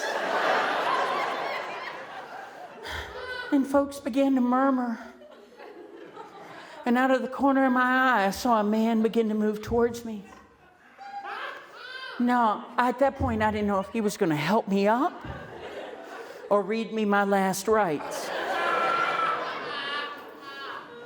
My best jean shorts and my shirt were being soaked by that wet deck. The trees dripped rainwater on my face. He neared me. He bent over and gently laid something on my chest. And as he stood, he said, which to this day I still think was too loudly, "I think you lost a flip-flop, Martha."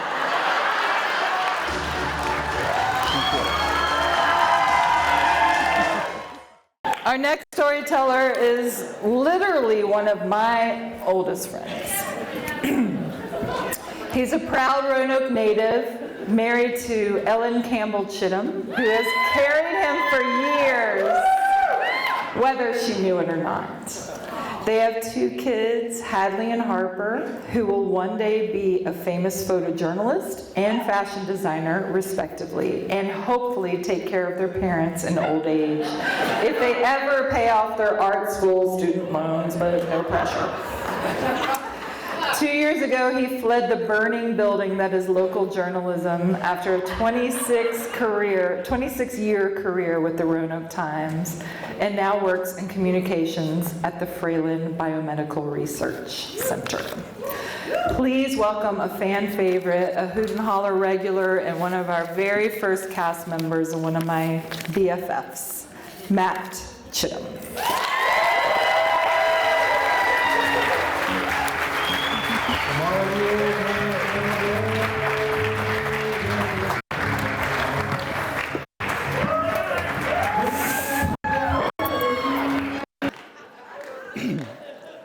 So in 1990, my car, my Chariot, was a 1982 Subaru with 127,000 miles on it, which the last time I tried to drive it any distance at all, I left it on the side of Interstate 64 burning.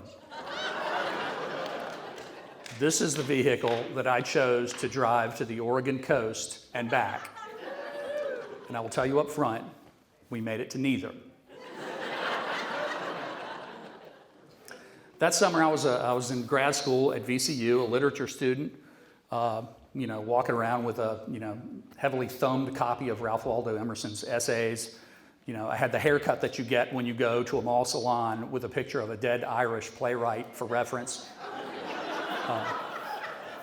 And a mighty thirst for adventure. So in late July, I sold my record collection for cash. I packed up some books, a journal, a few days worth of clothes, the toolbox, because the Subaru, and a $30 tent from Sears. And I drove to Pittsburgh to pick up a very dear friend of mine, Micah Panzik. Micah he's a kind person. He is a brilliant person. Just that summer, he had saved a man's life by putting the Heimlich maneuver on him when he was choking on a rice pilaf in the ground round. And yet, this same Micah Panzik, who, by the way, looked like a Polish John Denver, was utterly devoid of common sense. I told Micah, we're going to go camping out west for 3 weeks. We go to pack up the car, and he has this insane amount of clothes. And I'm like, what is this? He says, well, we're going out for 3 weeks. He had literally brought 21 outfits. So we pulled out of Pittsburgh at about dawn on July 30th, 2 clueless rubes on the Ohio Turnpike headed west. Photo, please, James. There we are. And here's the Subaru. First day, we hit Chicago, where we were extorted by a transit cop at a toll plaza who sold us 2 quarters for $1.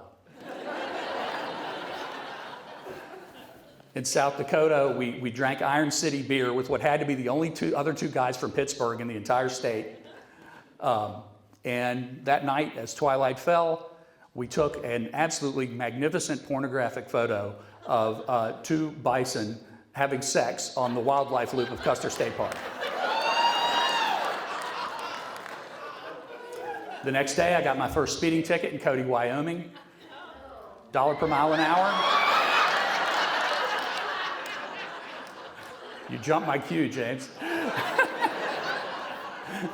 The bison are stealing my focus. Got my first speeding ticket, $10. $5 discount for wearing my seatbelt. Paid it with a $5 bill and went on my way. The first sign of trouble came in West Yellowstone, Montana. We got up in the morning to head to Jackson Hole, pulling out of the campground, and the Subaru just sputters to a stop. So we did what, 2 guys that know a lot about auto mechanics do. We got out and we raised the hood. And I thought about the toolbox, and then Micah, my impractical friend, says, hey, I got an idea. He pulls out a Bic pen, tells me to use it to hold open the butterfly valve on the carburetor while he starts the car. And I'll be damned if it didn't start right up. The one trick in that guy's head for an automobile is exactly the one we needed. It was as though the Subaru was choking on a rice pilaf. And there he came with a Heimlich. So we head south, we hit Jackson Hole, And that evening, we're crossing Teton Pass, mighty Teton Pass, the Teton Mountains, beautiful, majestic. This road over to Idaho, it peaks at about 9,000 feet above sea level, and it is an impossible grade. And we're going up this switchback road.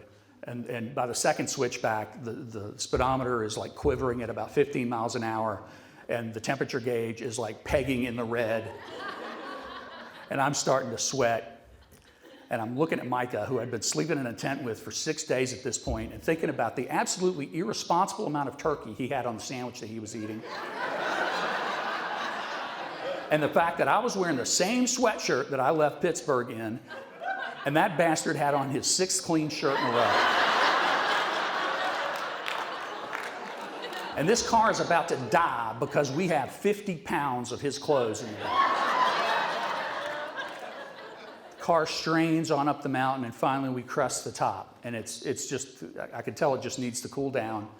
So I just put it in neutral, and we're gonna coast down the back. So off we go, and we're kind of relaxed. We made it. We're on our way to Pocatello, Idaho. And after a little bit, I'm just noticing the tires start to squeal and the turns a little bit. Oh, we're going a little fast. I better slow down here. I steal a glance down at the dashboard at the speedometer. What I see first is a bright red light that to me appeared 50 feet high that said brake fluid.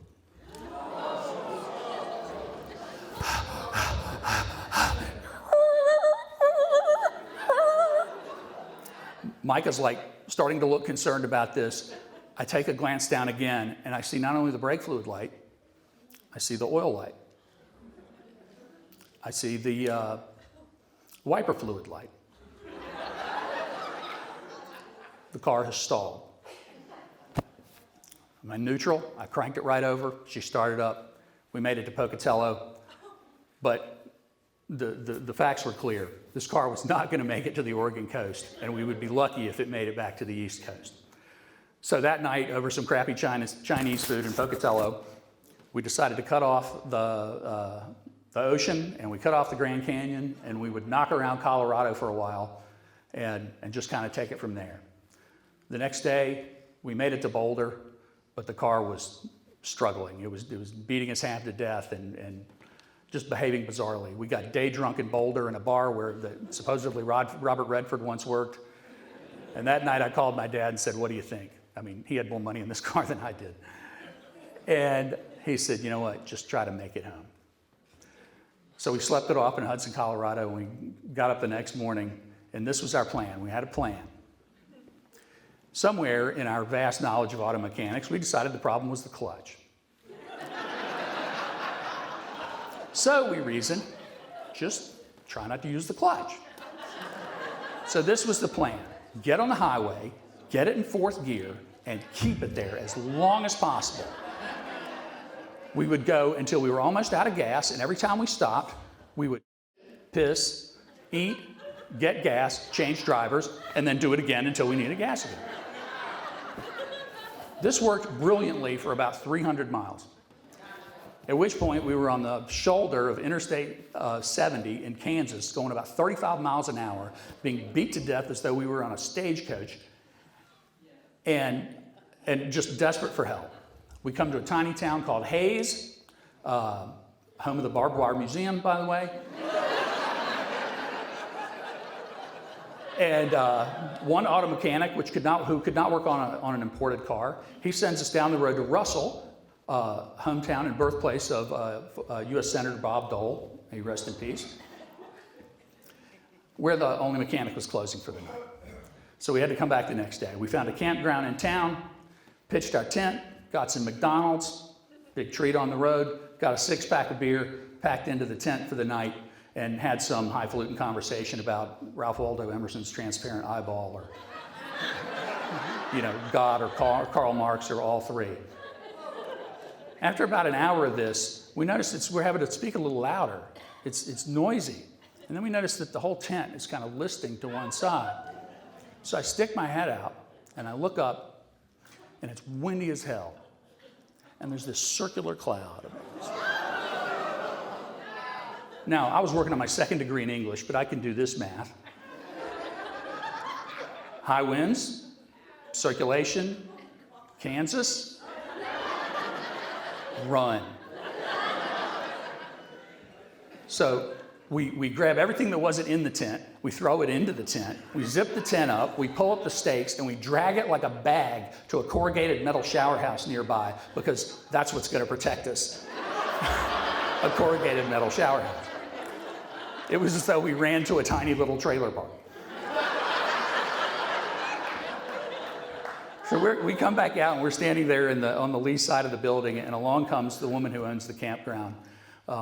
This sort of fading beauty named Lana, who had bright blue eyes and bright red hair from a bottle, and she really was very kind. And she said, hey, there's a storm shelter right over there in this outbuilding. So we go in there, wait for the storm to pass, and then go back into the corrugated metal shower house to sleep. And I'm thinking I sold my records for this. We get up the next morning to find out two things. One, tornadoes don't happen in August. And two, the car needed either a clutch or a transaxle. The way to find out if it was the transaxle is to fix the clutch and see if that did it. The clutch is $350, would take 4 days to get one, and then more days to get the transaxle. I called Dad, he said, sell the car, come home.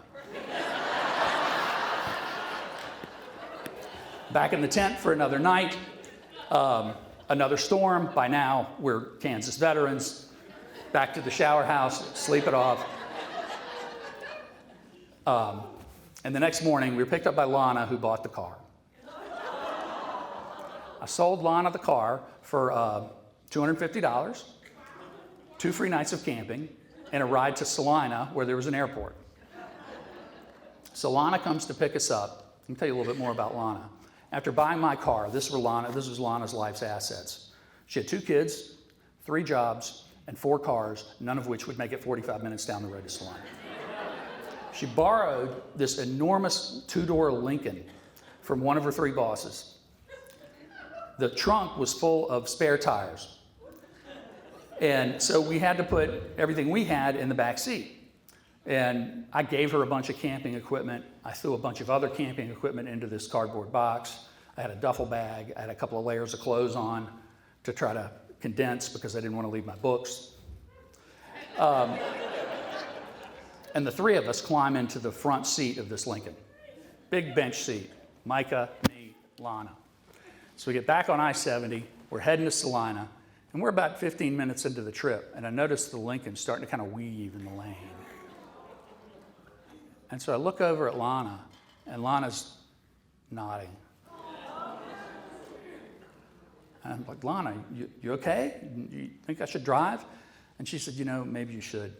I didn't sleep much last night. I was roasting a pig because my daughter's graduating from cosmetology school.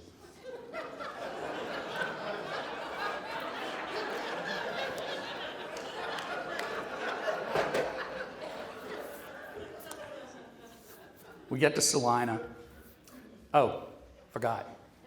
First traffic light off the interstate in Salina. Pull up next to this primer-spotted Nova to see this child hanging out of the back window, pointing at the car and shouting something. I roll down the window to hear her say, "Mister, you got a flat tire." We change the tire, make it to the airport, where they had one airline, TWA, which did not fly into Richmond, where I lived at the time. So I was going to have to change airlines. The one person for TWA worked there. She took our bags and checked them. She sold us our tickets. I saw her in the back on the radio with the tower. We go out on the tarmac to get on this tiny little plane, and she greets us at the bottom of the stairs with the headphones and the batons where she's done it. I get onto the plane, and I get a window seat because they're all window seats. It's so tiny. And I look out, and there she is loading my duffel bag and my cardboard box full of camping equipment into the cargo bay of the plane. We make it to St. Louis, where, bizarrely, we had not gone through a metal detector getting on the plane, but we had to go through one getting off the plane to go into the airport. Well, one of my carry-ons was my toolbox. So they're like kind of looking at it, sort of confused, and the guy goes, "This is a hammer." It's a toolbox. You can't have a hammer. I just want to go home. Take the hammer. The next day, we make it to Pittsburgh. And by now, we're just sort of feeling defeated and deflated. I'm leaving Micah. I have to go get my bags to change airlines. I go to the turnstile. There's my duffel bag. And then here comes the box with a camp axe blade sticking 3 inches out of the side of it. And I'm an English major, and I recognize symbolism when I see it. This whole trip had tried to kill me. I get the box in my bag, I go to the other airline, United or something.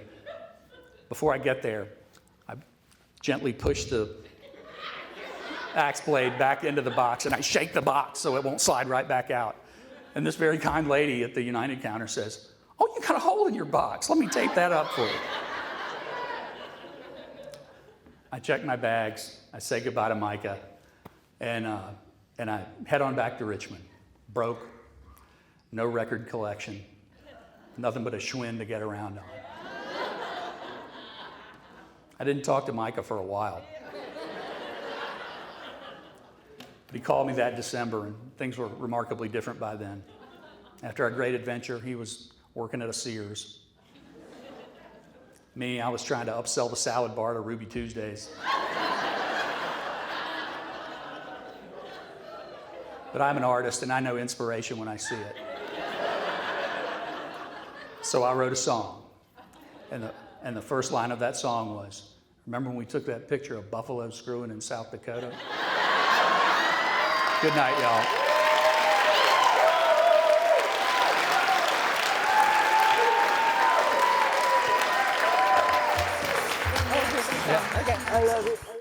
Found this beautiful human being just through some random social media posts, and I approached her and I said, "Would you please be willing to share your story with us on Tuesday night?" And we have worked together really closely, and she's done such a beautiful job. I'm so honored to have her here. This is an important voice for us all to hear right now. She's a beautiful, incredible human being, and I'm just thrilled to have her spirit here tonight. She was born and raised in Ukraine. Yeah. Yes. Yes. She lives here in Roanoke, Virginia, by the way. She's doing beautiful work here. At 16, she had a calling to move to the U.S., and 5 years later, that calling came to life. 10 years later, she sees why. Ukraine truly made her who she is, and today, she's very grateful to share that piece with all of us. First-time storyteller, amazing story. Please lean in and give all the love. I'm not even going to try to say her last name, but I love her. Please welcome Anna M.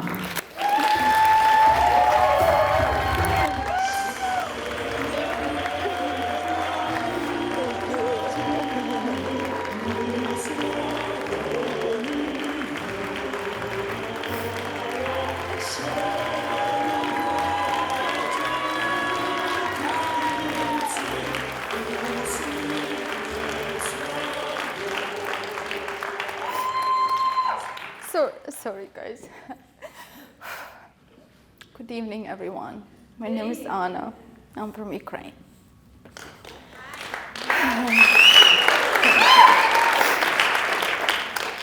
In Ukrainian language, our country's name, Ukraine, is a feminine noun.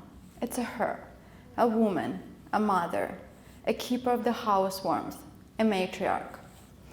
She is kind and warm, but becomes a fierce fury when someone messes up with her.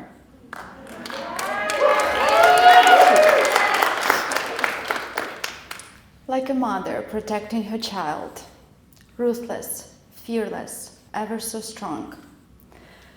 She fights with such power you could never have expected from someone so tender, so gentle, and so loving. She fights when she has to, even though she doesn't enjoy it. All I can say is Ukraine is no damsel in distress. She is a warrior.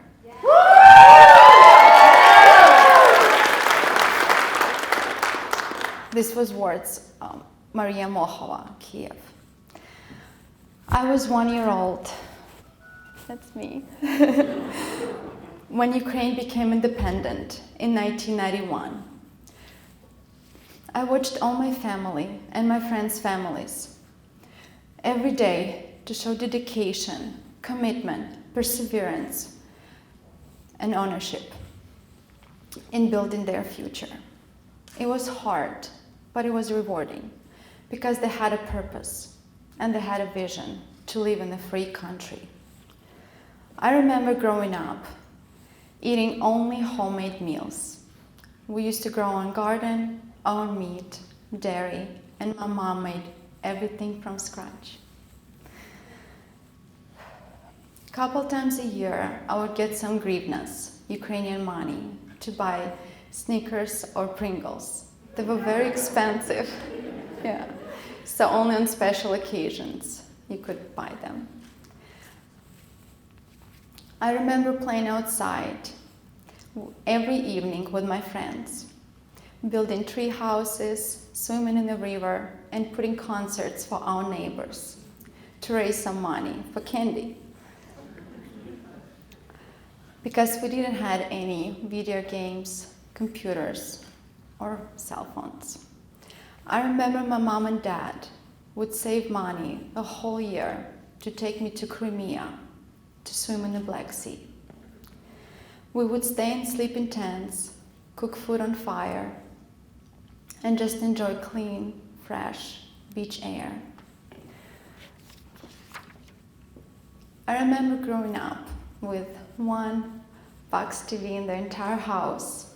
So me, my mom, and dad would gather together on the one small couch to watch movie. I remember coming to school dressed like many other kids, not because it was required by school, but because it was the only clothes many parents could afford. It took many years for Ukraine to stand strong, but people there made it happen because of their resilience. I left Ukraine in 2012, not because I wasn't happy there, but because God had a different calling for me. I fell in love and I started my family here. But I never forgot my family in Ukraine, my friends in Ukraine, and my Ukraine. Without courage, resilience, strength, and integrity that people taught me there, I wouldn't be able to stand here with you. For the past few years, Ukraine and people there were thriving. They building their lives, careers, families, saving money, finally had hope for a better future, had dreams and goals to travel the country, to show their kids more of Ukraine, and show them opportunities.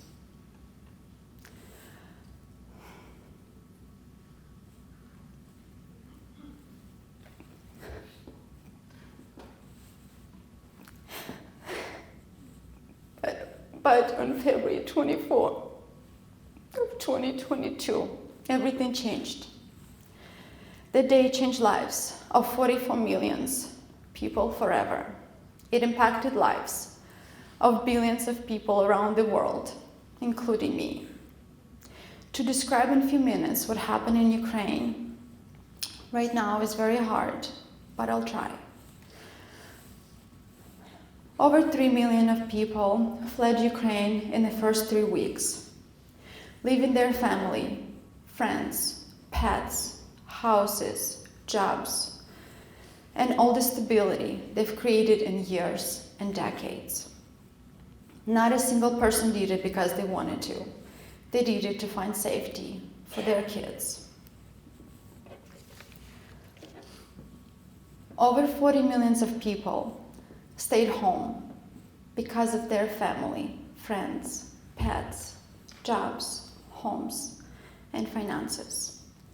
Many people have no savings to travel to another country and start their life over. Hundreds of children are dead or injured. Thousands of soldiers and civilians lost their lives.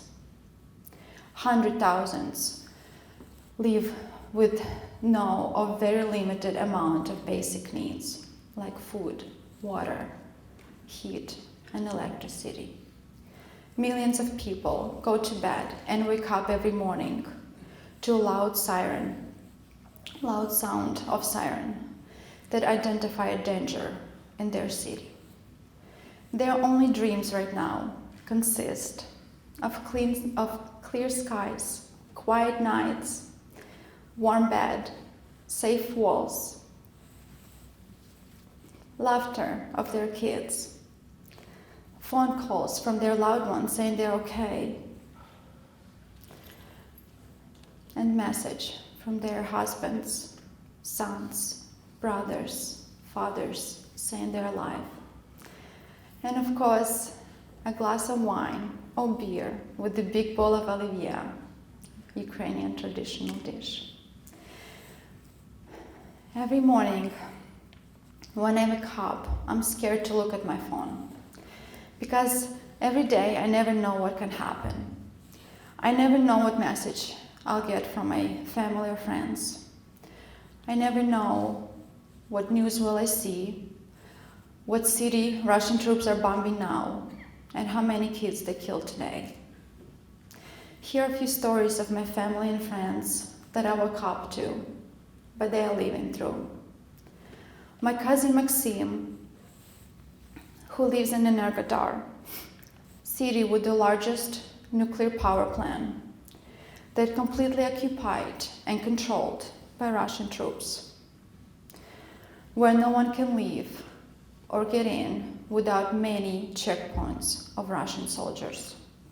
The grocery stores are run out of food. Pharmacy line is 3 hours long and also running out of medicine. ATMs are running out of cash, the only payment that's accepted in the city.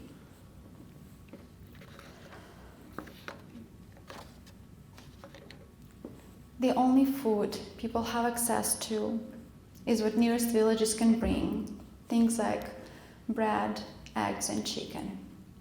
It's scary to walk outside because Russian soldiers can stop you, take your car, take your phone, take away everything they want, break inside houses, and rob people. My aunt Antonina, who lives in Nikopol, city where I was raised and born, stays in the house, but every time there's a siren, her and her family runs hiding in underground shelter. The siren blares for 5 times a day and many more times at night. So my aunt brought all the necessary things to help them stay warm. One day my niece told me that every time they want to make some tea or coffee, they have to go back to shelter. My best friend Anya in Nikopol city, every time hears siren, hides in the bathroom with her 7-year-old and 6-month-old daughters. They put pillows and blankets in their bathtub and stay there until siren stops. Anya's dream this year for her birthday in May, for the first time ever, to go to water park in Kharkiv, the city that's been bombed constantly for the past 3 weeks. Anya's husband has family in Mariupol, one of the most destroyed cities in Ukraine right now. By miracle, they escaped from there after 2 weeks of hiding in the cold underground shelter with no heat or electricity, sleeping on the concrete floor, drinking water from pipes, and mixing flour with melted snow was their only food.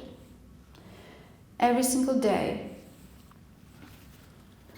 adults and kids are dying in Mariupol from hunger and dehydration. It's not just in Mariupol, it's many other cities. My friends Dasha, Lera, Yana, Anya, Lena, and my cousin Yelena all left not only Ukraine, but their loved ones and their husbands, just so they can protect their kids. Every day, they cry and pray for their husbands and loved ones, and they hope they can go back home very soon. My aunt Ekaterina, who lives in Nikopol, every single day cries for her son Maxim and his family in Energodar. She lives only a few hours away, but she has no idea when she'll see them again.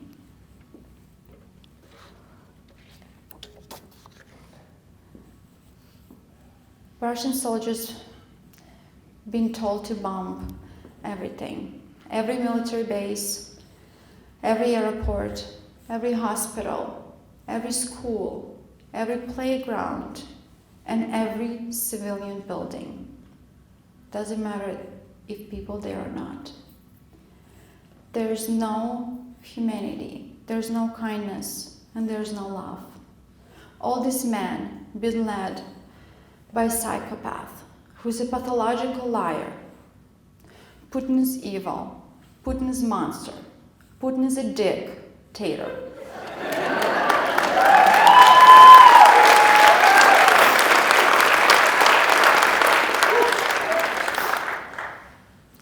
I want to share words with you from Charlie Chaplin 1940 film, Great Dictator. You, the people, have the power to make this life beautiful and free, to make this life a wonderful adventure. In the name of democracy, let us all use this power. Let us all unite. Dictators free themselves, but they enslave other people.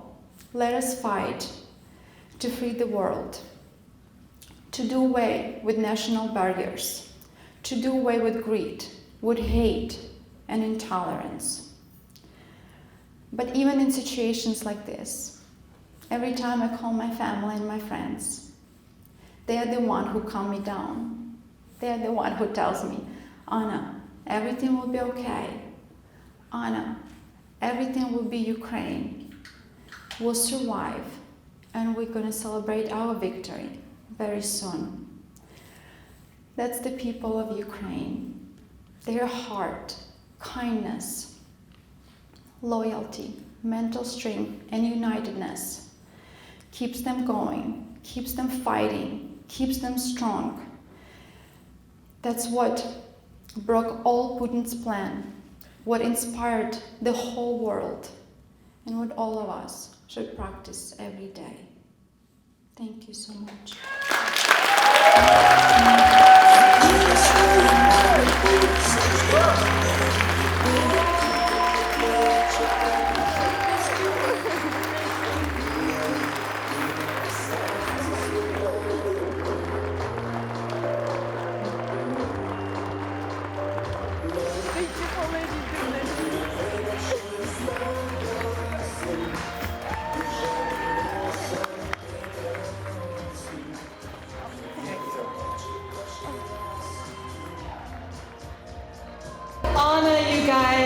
She lives right here in Roanoke. This is Anna's amazing fundraiser that she has going all the time. 100% of the funds go for relief.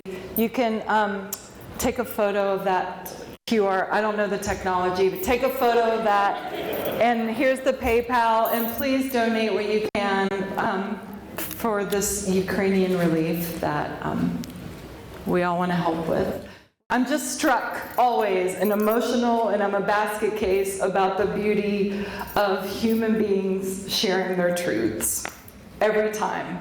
And tonight's another testament to that. So I thank you all so much for showing up and sending us all this gorgeous energy. I want to bring these 8, including Jefferson, our fabulous magician, back up here for their well-deserved standing ovation, which they deserve. Come on out, y'all. Come on, storytellers. Here they are. Matt, Heather, Anna,